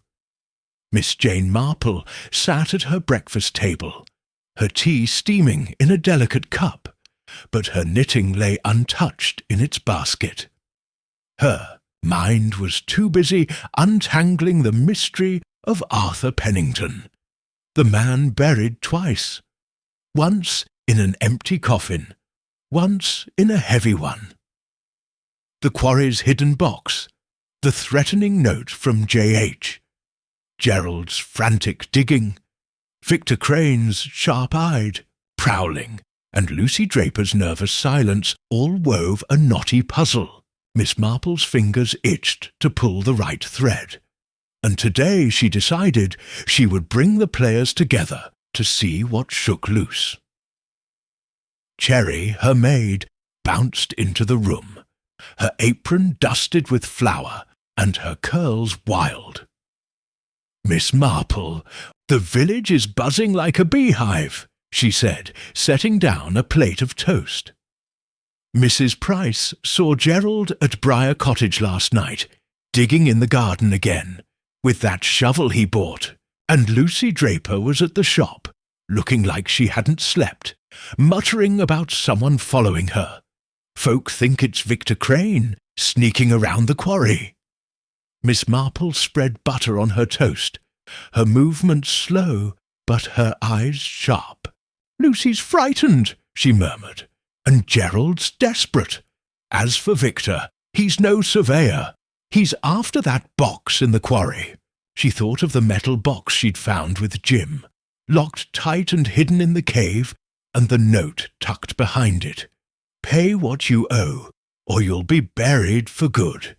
J.H., the same initials from the ledger in Arthur's desk, tied to debts from his merchant days. Was Victor J.H., or was he working for someone else? Cherry leaned closer, her voice a whisper. "Mrs. Bantry says Victor was at the Blue Boar again, asking about old tunnels in the quarry. And get this, Mr. Stokes, the undertaker, told the vicar he's sure the second coffin had something in it, but he's not sure it was Arthur. Gives me chills, miss." Miss Marple's lips twitched, almost a smile. "A coffin's weight can hide many things, Cherry, but not the truth." She thought of the footprints by Arthur's grave, deep and broad, with a smaller, sharp-heeled one beside it. Lucy's, perhaps, or another woman's. And Gerald's scratched hands, the disturbed earth by the cottage, the map's X marking the quarry cave. Arthur had hidden something, gold maybe, or papers, before his first death 3 years ago, when he faked a boating accident to escape J.H.'s threats. Was he alive now, guarding his secret, or was the heavy coffin proof he was gone? She stood, her black shawl draped over her shoulders.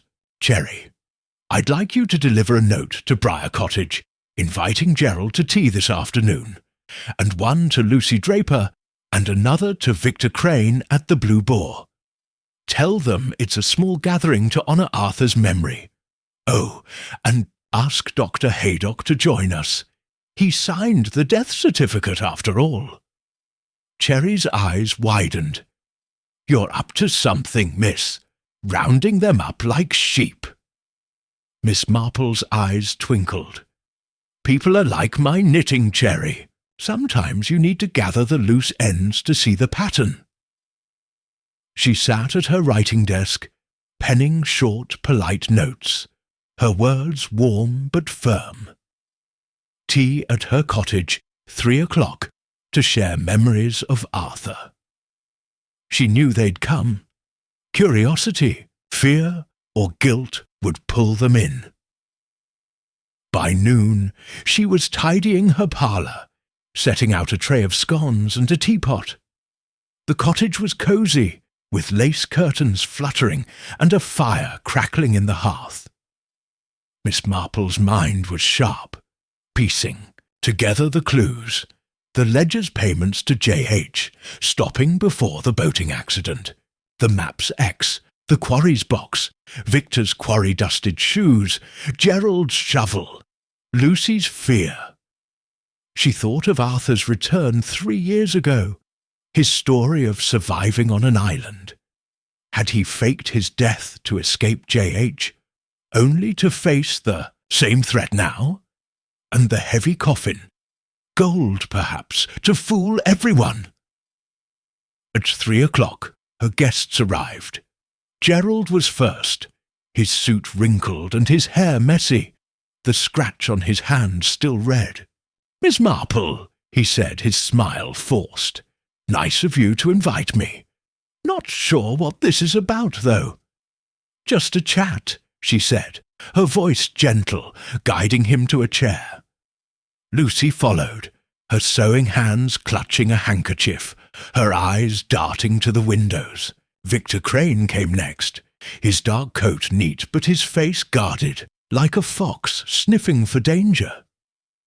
Dr. Haydock arrived last, his kind eyes clouded with unease. Miss Marple poured tea, her movements calm, but her gaze swept the room like a lighthouse beam. "Thank you all for coming," she said, settling into her chair. "Arthur Pennington's passing has troubled the village. 2 funerals, 1 empty coffin, and whispers of him digging at the quarry. It's a puzzle, isn't it?" Gerald shifted, his teacup rattling. "Village nonsense," he said too quickly. "Uncle Arthur's gone. The 2nd funeral fixed everything." Lucy's hands twisted her handkerchief, and Victor's eyes narrowed, but neither spoke. Dr. Haydock cleared his throat. "I signed the certificate, heart failure, but I didn't see the body. Gerald was certain, and I trusted him."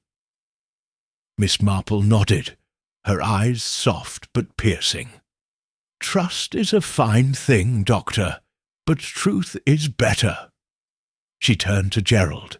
"You've been digging, haven't you? In the cottage garden, and perhaps the quarry, looking for something Arthur hid." Gerald's face went pale, his cup clattering to the saucer. "That's ridiculous. I'm just sorting his things. Papers, old junk. There's nothing to find." Miss Marple's voice stayed gentle. "But you bought a shovel, Gerald. And there's dirt on your shoes like the quarry's.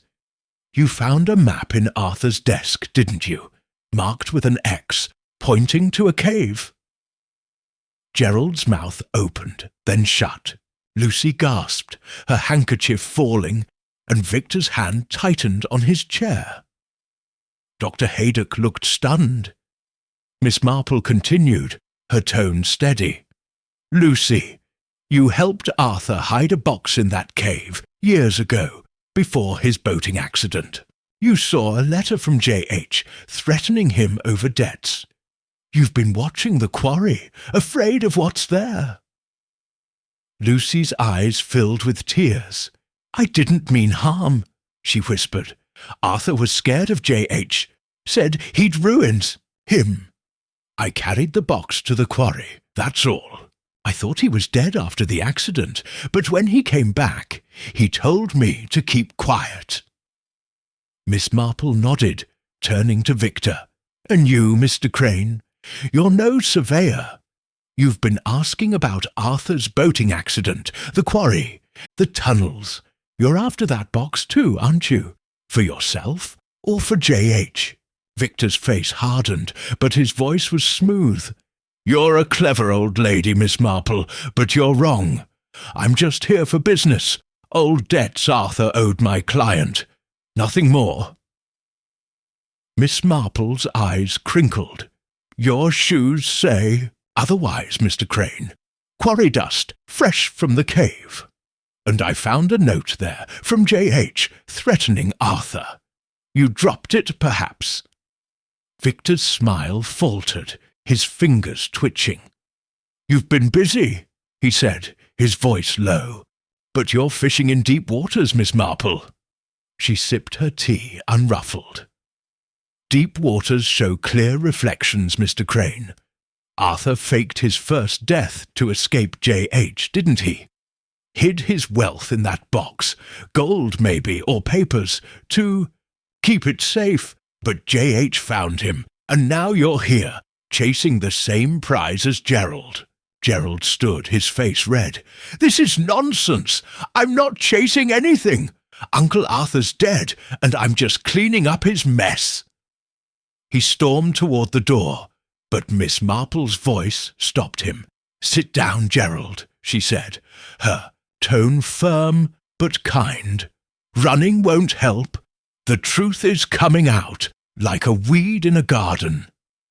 Gerald hesitated, then sank back into his chair, his hands shaking. Lucy was crying softly, and Victor's eyes darted to the window, as if planning an escape. Dr. Haydock looked ashamed, his head bowed. "I should have checked the body," he muttered. "This is my fault." Miss Marple shook her head. "Not your fault, Doctor. People hide what they fear, but fear makes mistakes." She set her cup down, her gaze sweeping the room. "Someone's been digging at the quarry, and someone's been seen, Arthur, or his shadow. The box is still there, but not for long. Whoever J.H. is, he's close, and he wants what's inside." The room was silent, the fire crackling like a warning. Gerald's eyes were wide, Lucy's face was wet with tears, and Victor's jaw was tight. Miss Marple leaned back, her hands folded. "I'll give you a chance to speak," she said. "The truth is lighter than a lie." Lucy broke first, her voice trembling. "I saw him," she whispered. "Arthur, at the quarry 2 nights ago. I thought he was a ghost, but he was real, digging near the cave. I ran before he saw me." Gerald's head snapped up. "You're lying. He's dead. I found him myself." Victor snorted, his voice cold. "Dead men don't dig, Gerald. Maybe you're the one lying." Miss Marple raised a hand, her voice calm. "Enough. The box will tell us more. I'll ask the police to check the quarry tomorrow. Until then, I suggest you all think carefully about what you know." The guests left quickly, Gerald muttering, Lucy sobbing, Victor silent but tense. Dr. Haydock lingered, his face heavy. "I've made a mess of this, Miss Marple," he said. "I'll talk to the police myself." She nodded, her eyes kind. "Honesty is a good start, Doctor." Alone, Miss Marple sat by the fire, her knitting needles clicking like a heartbeat. The confrontation had shaken loose new threads. Lucy's sighting of Arthur, Gerald's denial, Victor's defiance. The box in the quarry held the key, gold, papers, or something else. And J.H., was he Victor, or another shadow waiting to strike? She thought of the footprints by the grave, the heavy coffin, the map's X. Arthur's boating accident was a lie to escape J.H. But had he faked his second death too? Or was someone posing as him, stirring the village's fears? She recalled the sharp-heeled print beside the deeper one, Lucy's or another's. The next morning she walked to the village shop, her basket on her arm. Mrs. Price was behind the counter, her hands floury. "Miss Marple, I heard you had Gerald and that stranger at your cottage," she said, her eyes wide. "What's going on?" "Just a chat," Miss Marple said, buying a tin of tea. "But the quarry's busy these days, isn't it? Gerald digging, Lucy watching, Victor poking around." Mrs. Price nodded. "And I saw Arthur again last night, near the cave.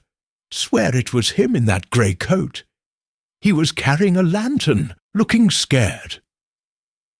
Miss Marple's heart quickened, but her face stayed calm. Another sighting, so soon after Lucy's. She thanked Mrs. Price and walked to the churchyard, hoping for fresh clues. The grave was untouched, but a new footprint caught her eye. Deep like the first, but alone this time, no sharp heel beside it. Fresh dirt was scattered nearby, as if someone had been digging again. She decided to visit the Blue Boar before heading to the quarry. The inn was quiet, the barmaid Bess wiping tables. "Victor Crane's gone," Bess said, before Miss Marple could ask. "Left at dawn, no word where. Looked like he was in a hurry." Miss Marple nodded, her mind racing. Victor, running after her confrontation. Was he J.H., or just a hired man? She thought of the note. "Check the cave tonight. It's there." J.H. He'd planned to go back, but her tea party had spooked him. She returned home, her knitting needles clicking as she planned her next move. The police would check the quarry soon, but she needed to see the cave again, to guard the box. She'd ask Jim to go with her tonight, under moonlight, to catch whoever was digging. Arthur, Victor, or someone new. As dusk fell, Cherry brought a tea, her voice full of news. "Mrs. Bantry says Gerald's locked himself in Briar Cottage, won't see anyone. And Lucy's been crying all day, says she's leaving the village." Miss Marple's needles paused. "Fear makes people run," she murmured, "but the truth stays put."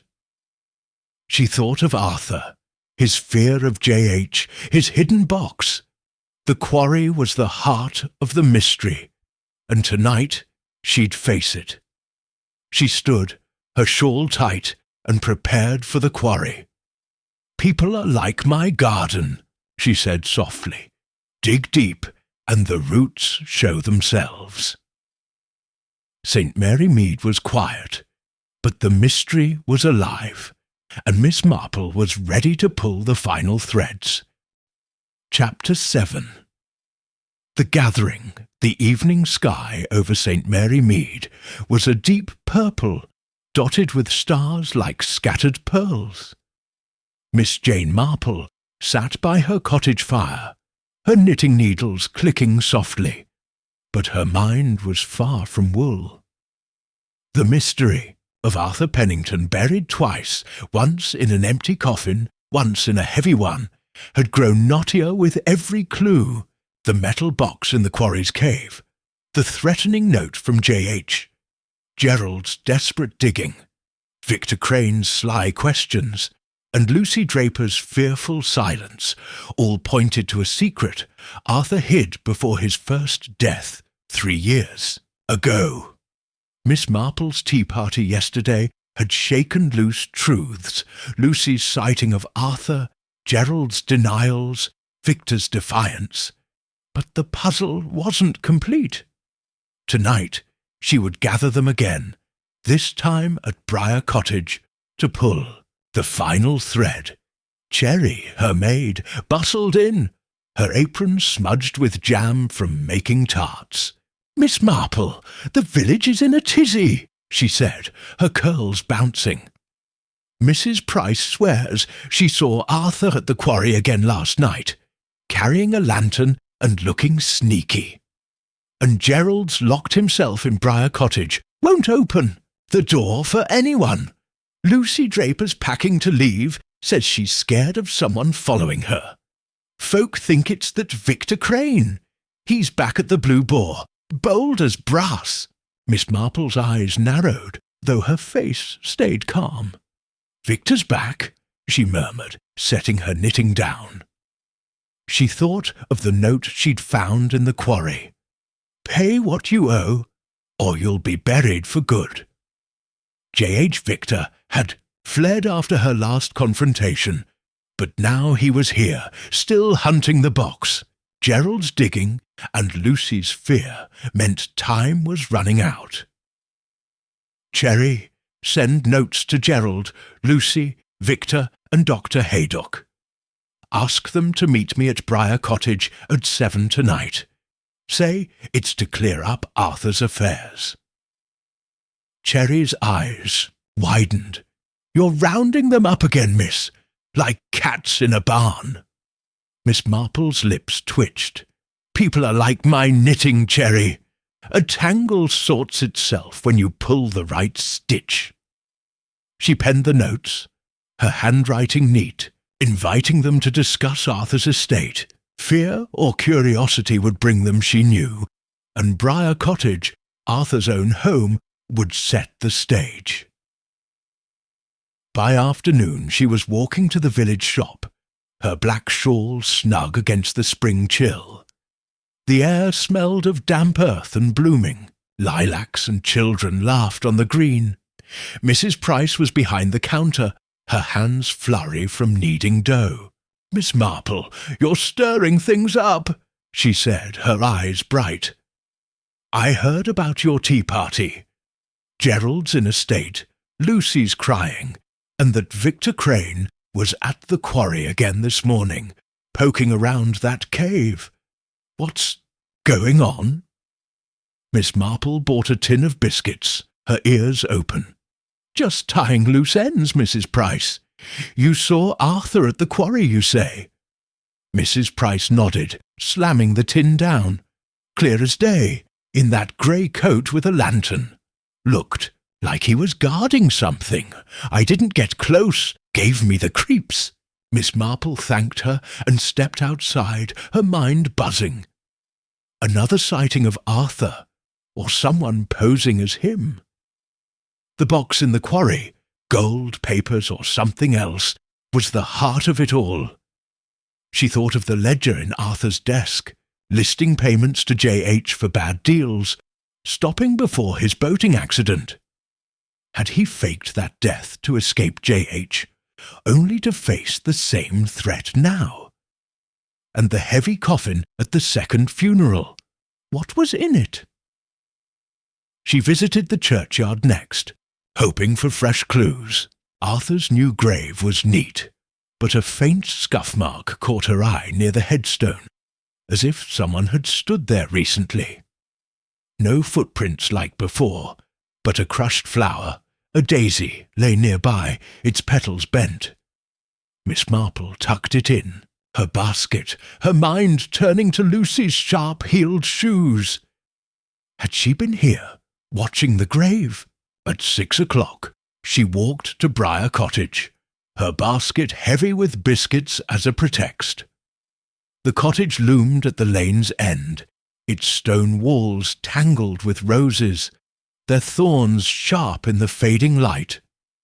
The windows were dark, the curtains drawn, but a faint glow flickered inside.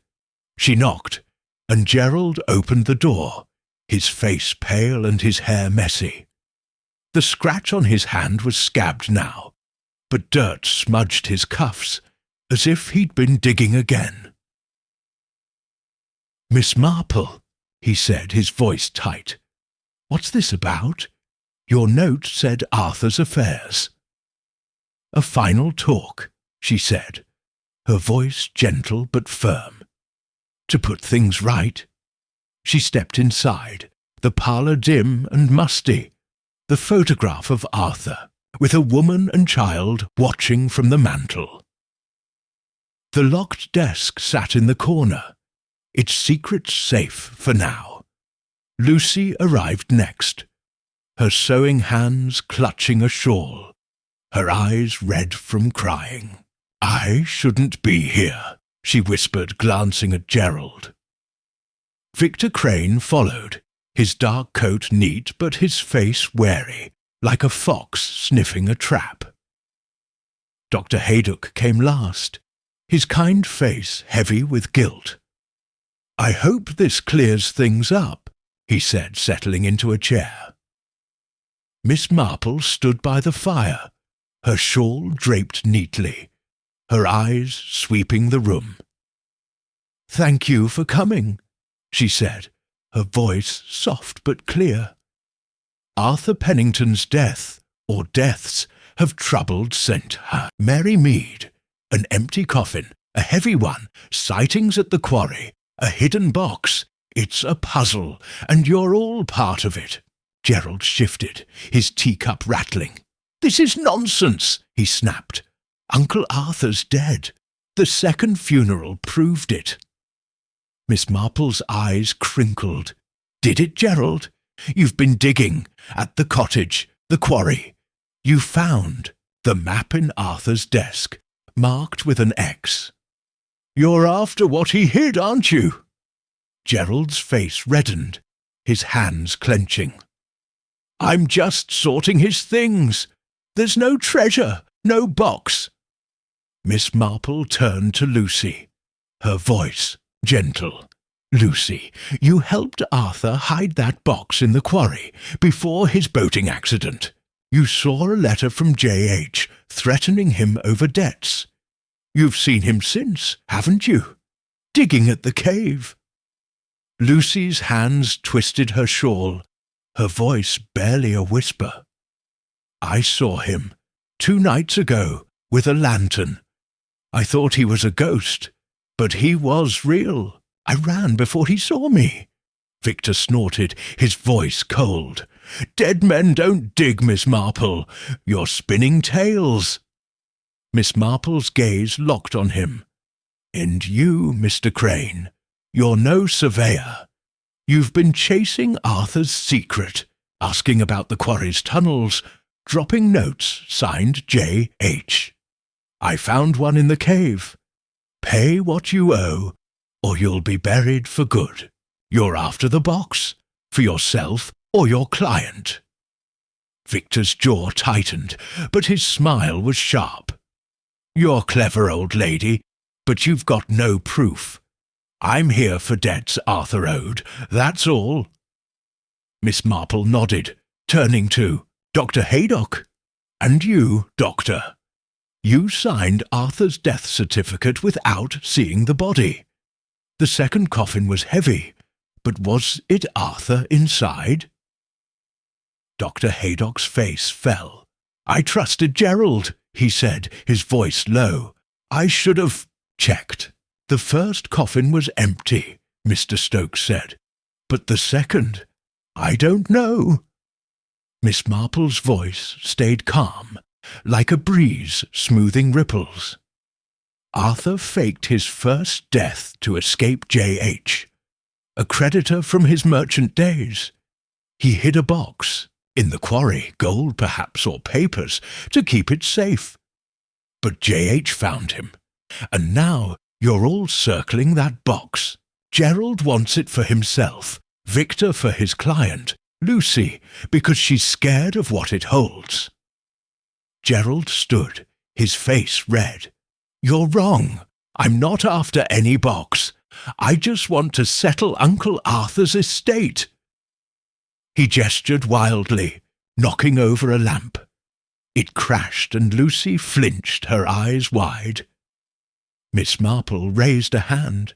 "Sit down, Gerald. Anger hides nothing." She turned to Victor. "And you, Mr. Crane.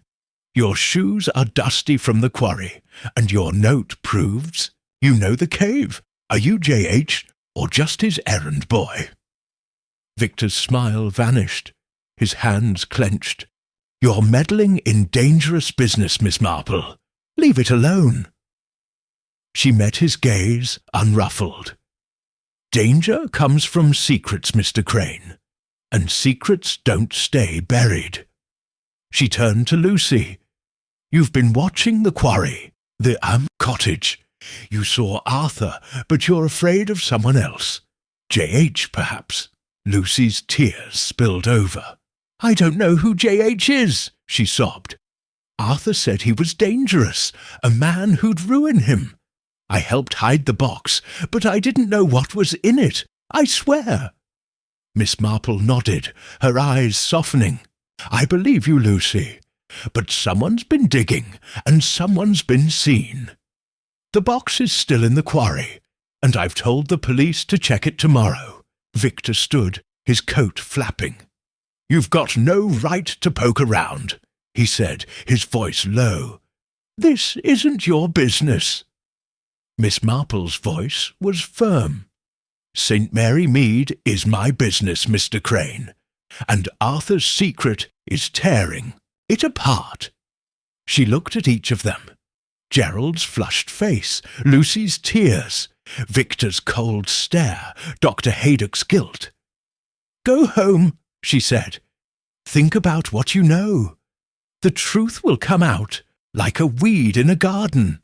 They left quickly, Gerald muttering, Lucy sobbing, Victor silent but tense. Dr. Haydock lingered, his head bowed. "I've made a mess of this," he said. "I'll tell the police everything." Miss Marple patted his arm. "Honesty heals, Doctor." Alone in the cottage, she sat by the fire, her needles clicking. The gathering had stirred the pot. Lucy's confession, Gerald's anger, Victor's threats. The box held the key, and J.H. was the shadow behind it all. She thought of the footprints, by the grave, the heavy coffin, the map's X. Was Arthur alive guarding his cash, or was someone pretending to be him? The next morning, she walked to the village shop, her basket light. Mrs. Price was sweeping, her voice loud with gossip. "Miss Marple, I heard about your meeting at Briar Cottage. Gerald's gone quiet, Lucy's packing, and Victor was at the quarry at dawn, looking sneaky." Miss Marple bought a loaf of bread, her ears open. "And Arthur? Any more sightings?" Mrs. Price nodded. "Mr. Giles saw him last night, near the cave, with a shovel. Swears it was him, grey coat and all." Miss Marple's heart quickened, but her face stayed calm. Another sighting, so soon after Lucy's. She thanked Mrs. Price and walked to the A churchyard, checking the grave. The scuff mark was gone, but a fresh daisy lay nearby, its petals crushed. Lucy again, or someone new. She decided to visit the Blue Boar before heading to the quarry. The inn was busy, farmers laughing over ale. Bess, the barmaid, waved her over. "Victor's been here," she said, wiping a glass. "Left an hour ago, said he's checking the quarry one last time. Looked nervous." Miss Marple nodded, her mind racing. Victor was moving fast, maybe to beat the police to the box. She thought of the note, "Check the cave tonight. It's there." J.H. Was he J.H. or working for him? She needed to see the quarry again, but with the police this time. Back at her cottage, she called Constable Reed, a steady young man who trusted her instincts. "Constable, there's a box in the quarry's cave tied to Arthur Pennington's death. I'd like you to check it today before someone takes it." Reed promised to go at once, with 2 officers. Miss Marple sat by her fire, her needles clicking. The box, the note, the sightings, everything pointed to Arthur, alive or impersonated. Gerald's digging, Victor's hunting, Lucy's fear, and J.H.'s threats wove a tight net. She thought of the boating accident, Arthur's return, his hidden wealth. Had he faked his second death to escape again? As dusk fell, Cherry brought tea, her voice full of news. "Constable Reed's at the quarry now, miss, and Mrs. Bantry says Gerald's been seen near the cave, looking frantic." Miss Marple's needles paused. "The net's closing," she murmured. "But who's caught in it?"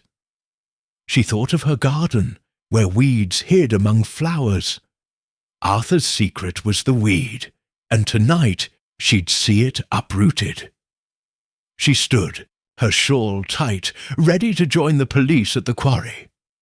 "People are like my knitting," she said softly. "One pull, and the whole pattern unravels."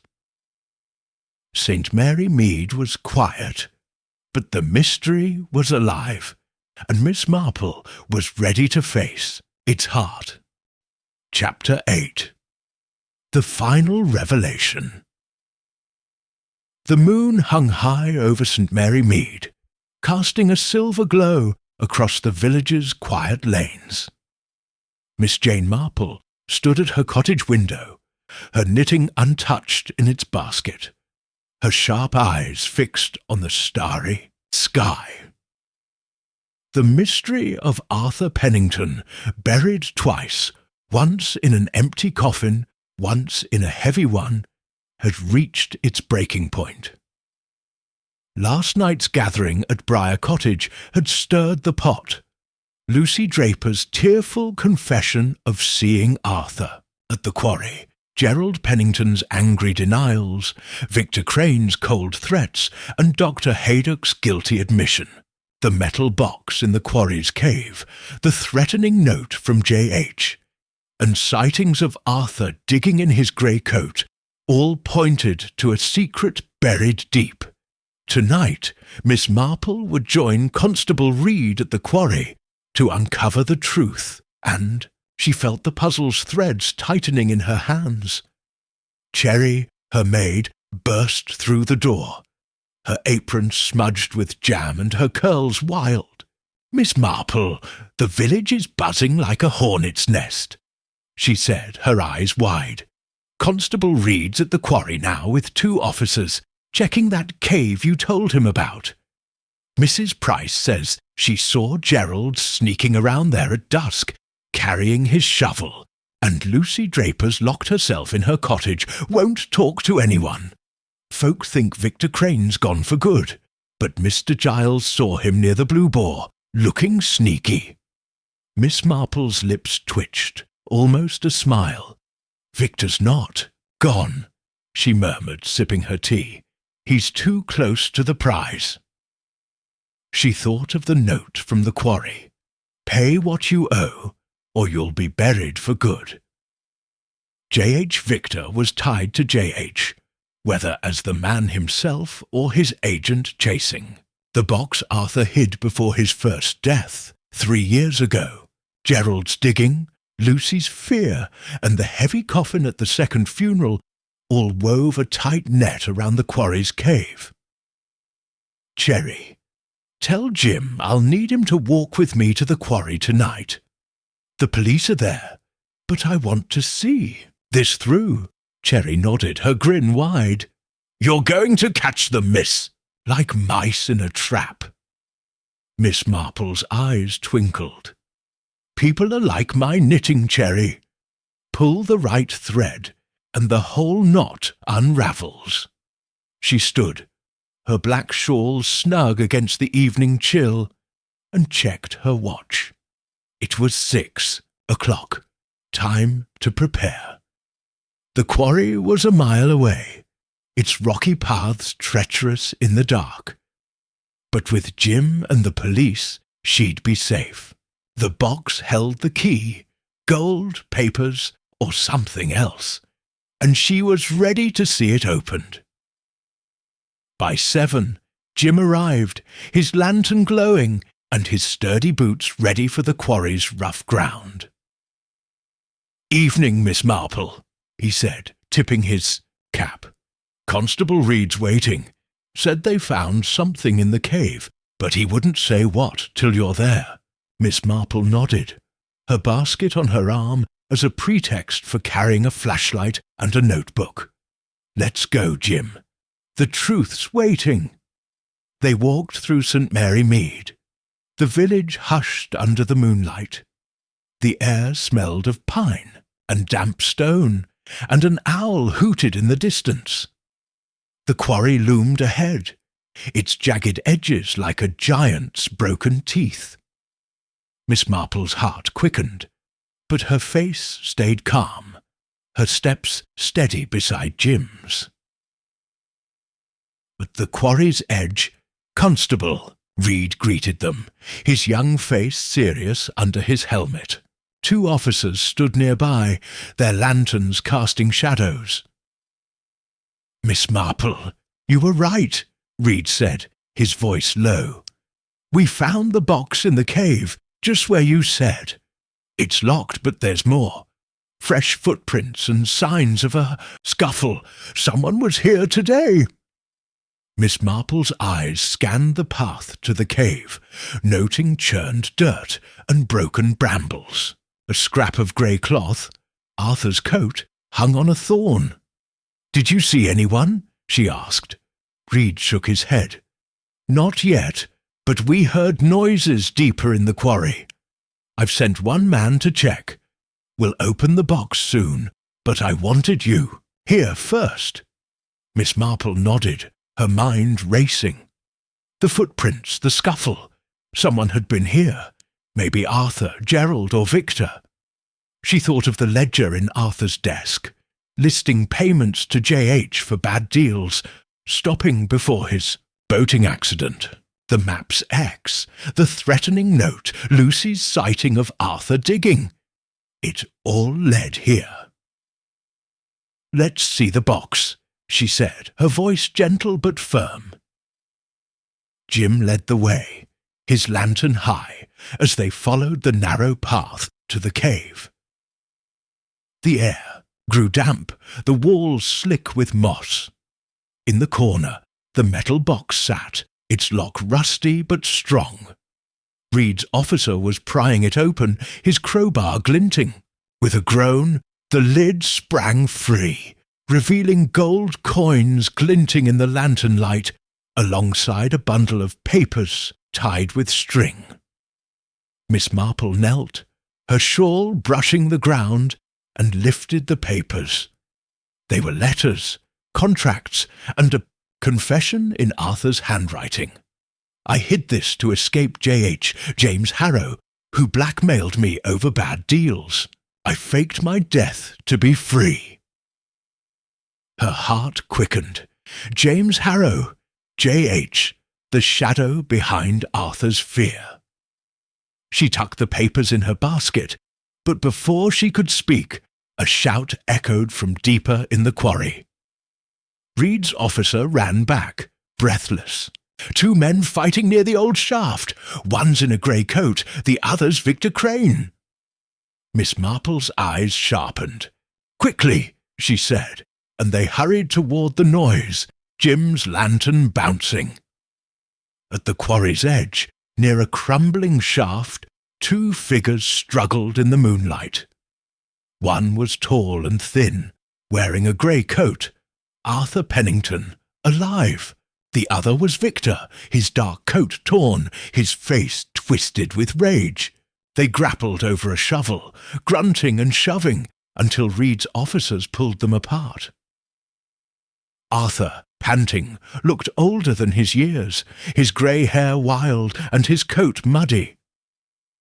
"Let me go," he cried. "He's trying to steal it." Victor snarled, his sharp face flushed. "You owe me, Pennington. You can't hide forever." Miss Marple stepped forward, her voice calm but firm. "Enough! Arthur, you're alive. And Victor, you're James Harrow's man, aren't you?" Victor's eyes widened, but he said nothing. Arthur sagged, his fight gone. "I'm done running," he whispered. Reed handcuffed Victor, who glared but stayed silent. The officers led them to the quarry's edge, where lanterns lit the scene. Miss Marple turned to Arthur, her eyes soft but piercing. "You faked your first death to escape James Harrow," she said. "You hid the gold and papers in the quarry, hoping to start over. But he found you, didn't he?" Arthur nodded, his voice hoarse. "Harrow blackmailed me for years over bad deals, smuggled goods, bad investments. I faked the boating accident, hid the gold, lived on an island for weeks. When I came back, I thought he'd given up, but he sent Victor, demanding the gold. I faked my second death to escape again, filled the coffin with stones to fool everyone." Miss Marple nodded, thinking of the heavy coffin, Mr. Stokes's confusion, Dr. Haydock's mistake. And Gerald, he found your map, didn't he? Arthur's face fell. He's my nephew, but greedy. Found the map in my desk, started digging. I had to watch the quarry, keep him away. And Lucy? Miss Marple asked. She helped me. Hide the box, Arthur said. Knew I was scared of Harrow. She saw me at the quarry, thought I was a ghost. Miss Marple turned to Victor. You're not James Harrow, are you? Just his hired man, chasing the gold. Victor's jaw tightened, but he nodded. Harrow's in London. Hired me to find Pennington and the gold. I tracked him here, saw him digging. Dropped that note to scare him. Miss Marple's eyes crinkled. You scared more than Arthur, Mr. Crane. You stirred the whole village. She handed the papers to read. These prove Arthur's debts and Harrow's blackmail. The gold belongs to creditors and Gerald's mother's estate. Reed nodded, his face serious. We'll arrest Harrow in London. Arthur, you'll need to answer for faking your deaths. But the truth's out now. As the officers led Arthur and Victor away, Miss Marple walked back through the quarry, Jim's lantern lighting the path. The village was quiet, the moonlight soft on the green. At her cottage, she sat by the fire, her knitting needles clicking like a heartbeat. Cherry brought tea, her voice full of questions. Miss Marple, is it true? Arthur's alive? Miss Marple nodded, her eyes warm. Alive and caught, Cherry. The gold's with the police, and James Harrow will face justice. Gerald will get his share, and Lucy can sleep easy. Cherry grinned. You solved it, miss, like a puzzle in a book. Miss Marple's needles paused. People are like my garden, Cherry. Dig deep, and the truth grows clear. She thought of the footprints, the heavy coffin, the map's X, Lucy's fear, Gerald's greed, Victor's hunt. Arthur's double deception had unravelled, and St. Mary Mead was at peace. The next morning, the village buzzed with the news. Gerald, chastened, agreed to share the gold with creditors and his mother's estate. Lucy stayed, her fear gone, sewing curtains for the church. Dr. Haydock apologized at the vicarage, vowing to check everybody himself. Miss Marple walked her garden, the daffodils bright under the sun. She smiled, her needles clicking. Secrets are like weeds, she murmured. Pull them out, and the flowers bloom. St. Mary Mead settled back into its quiet ways, and Miss Marple resumed her knitting, ready for the next puzzle life might bring.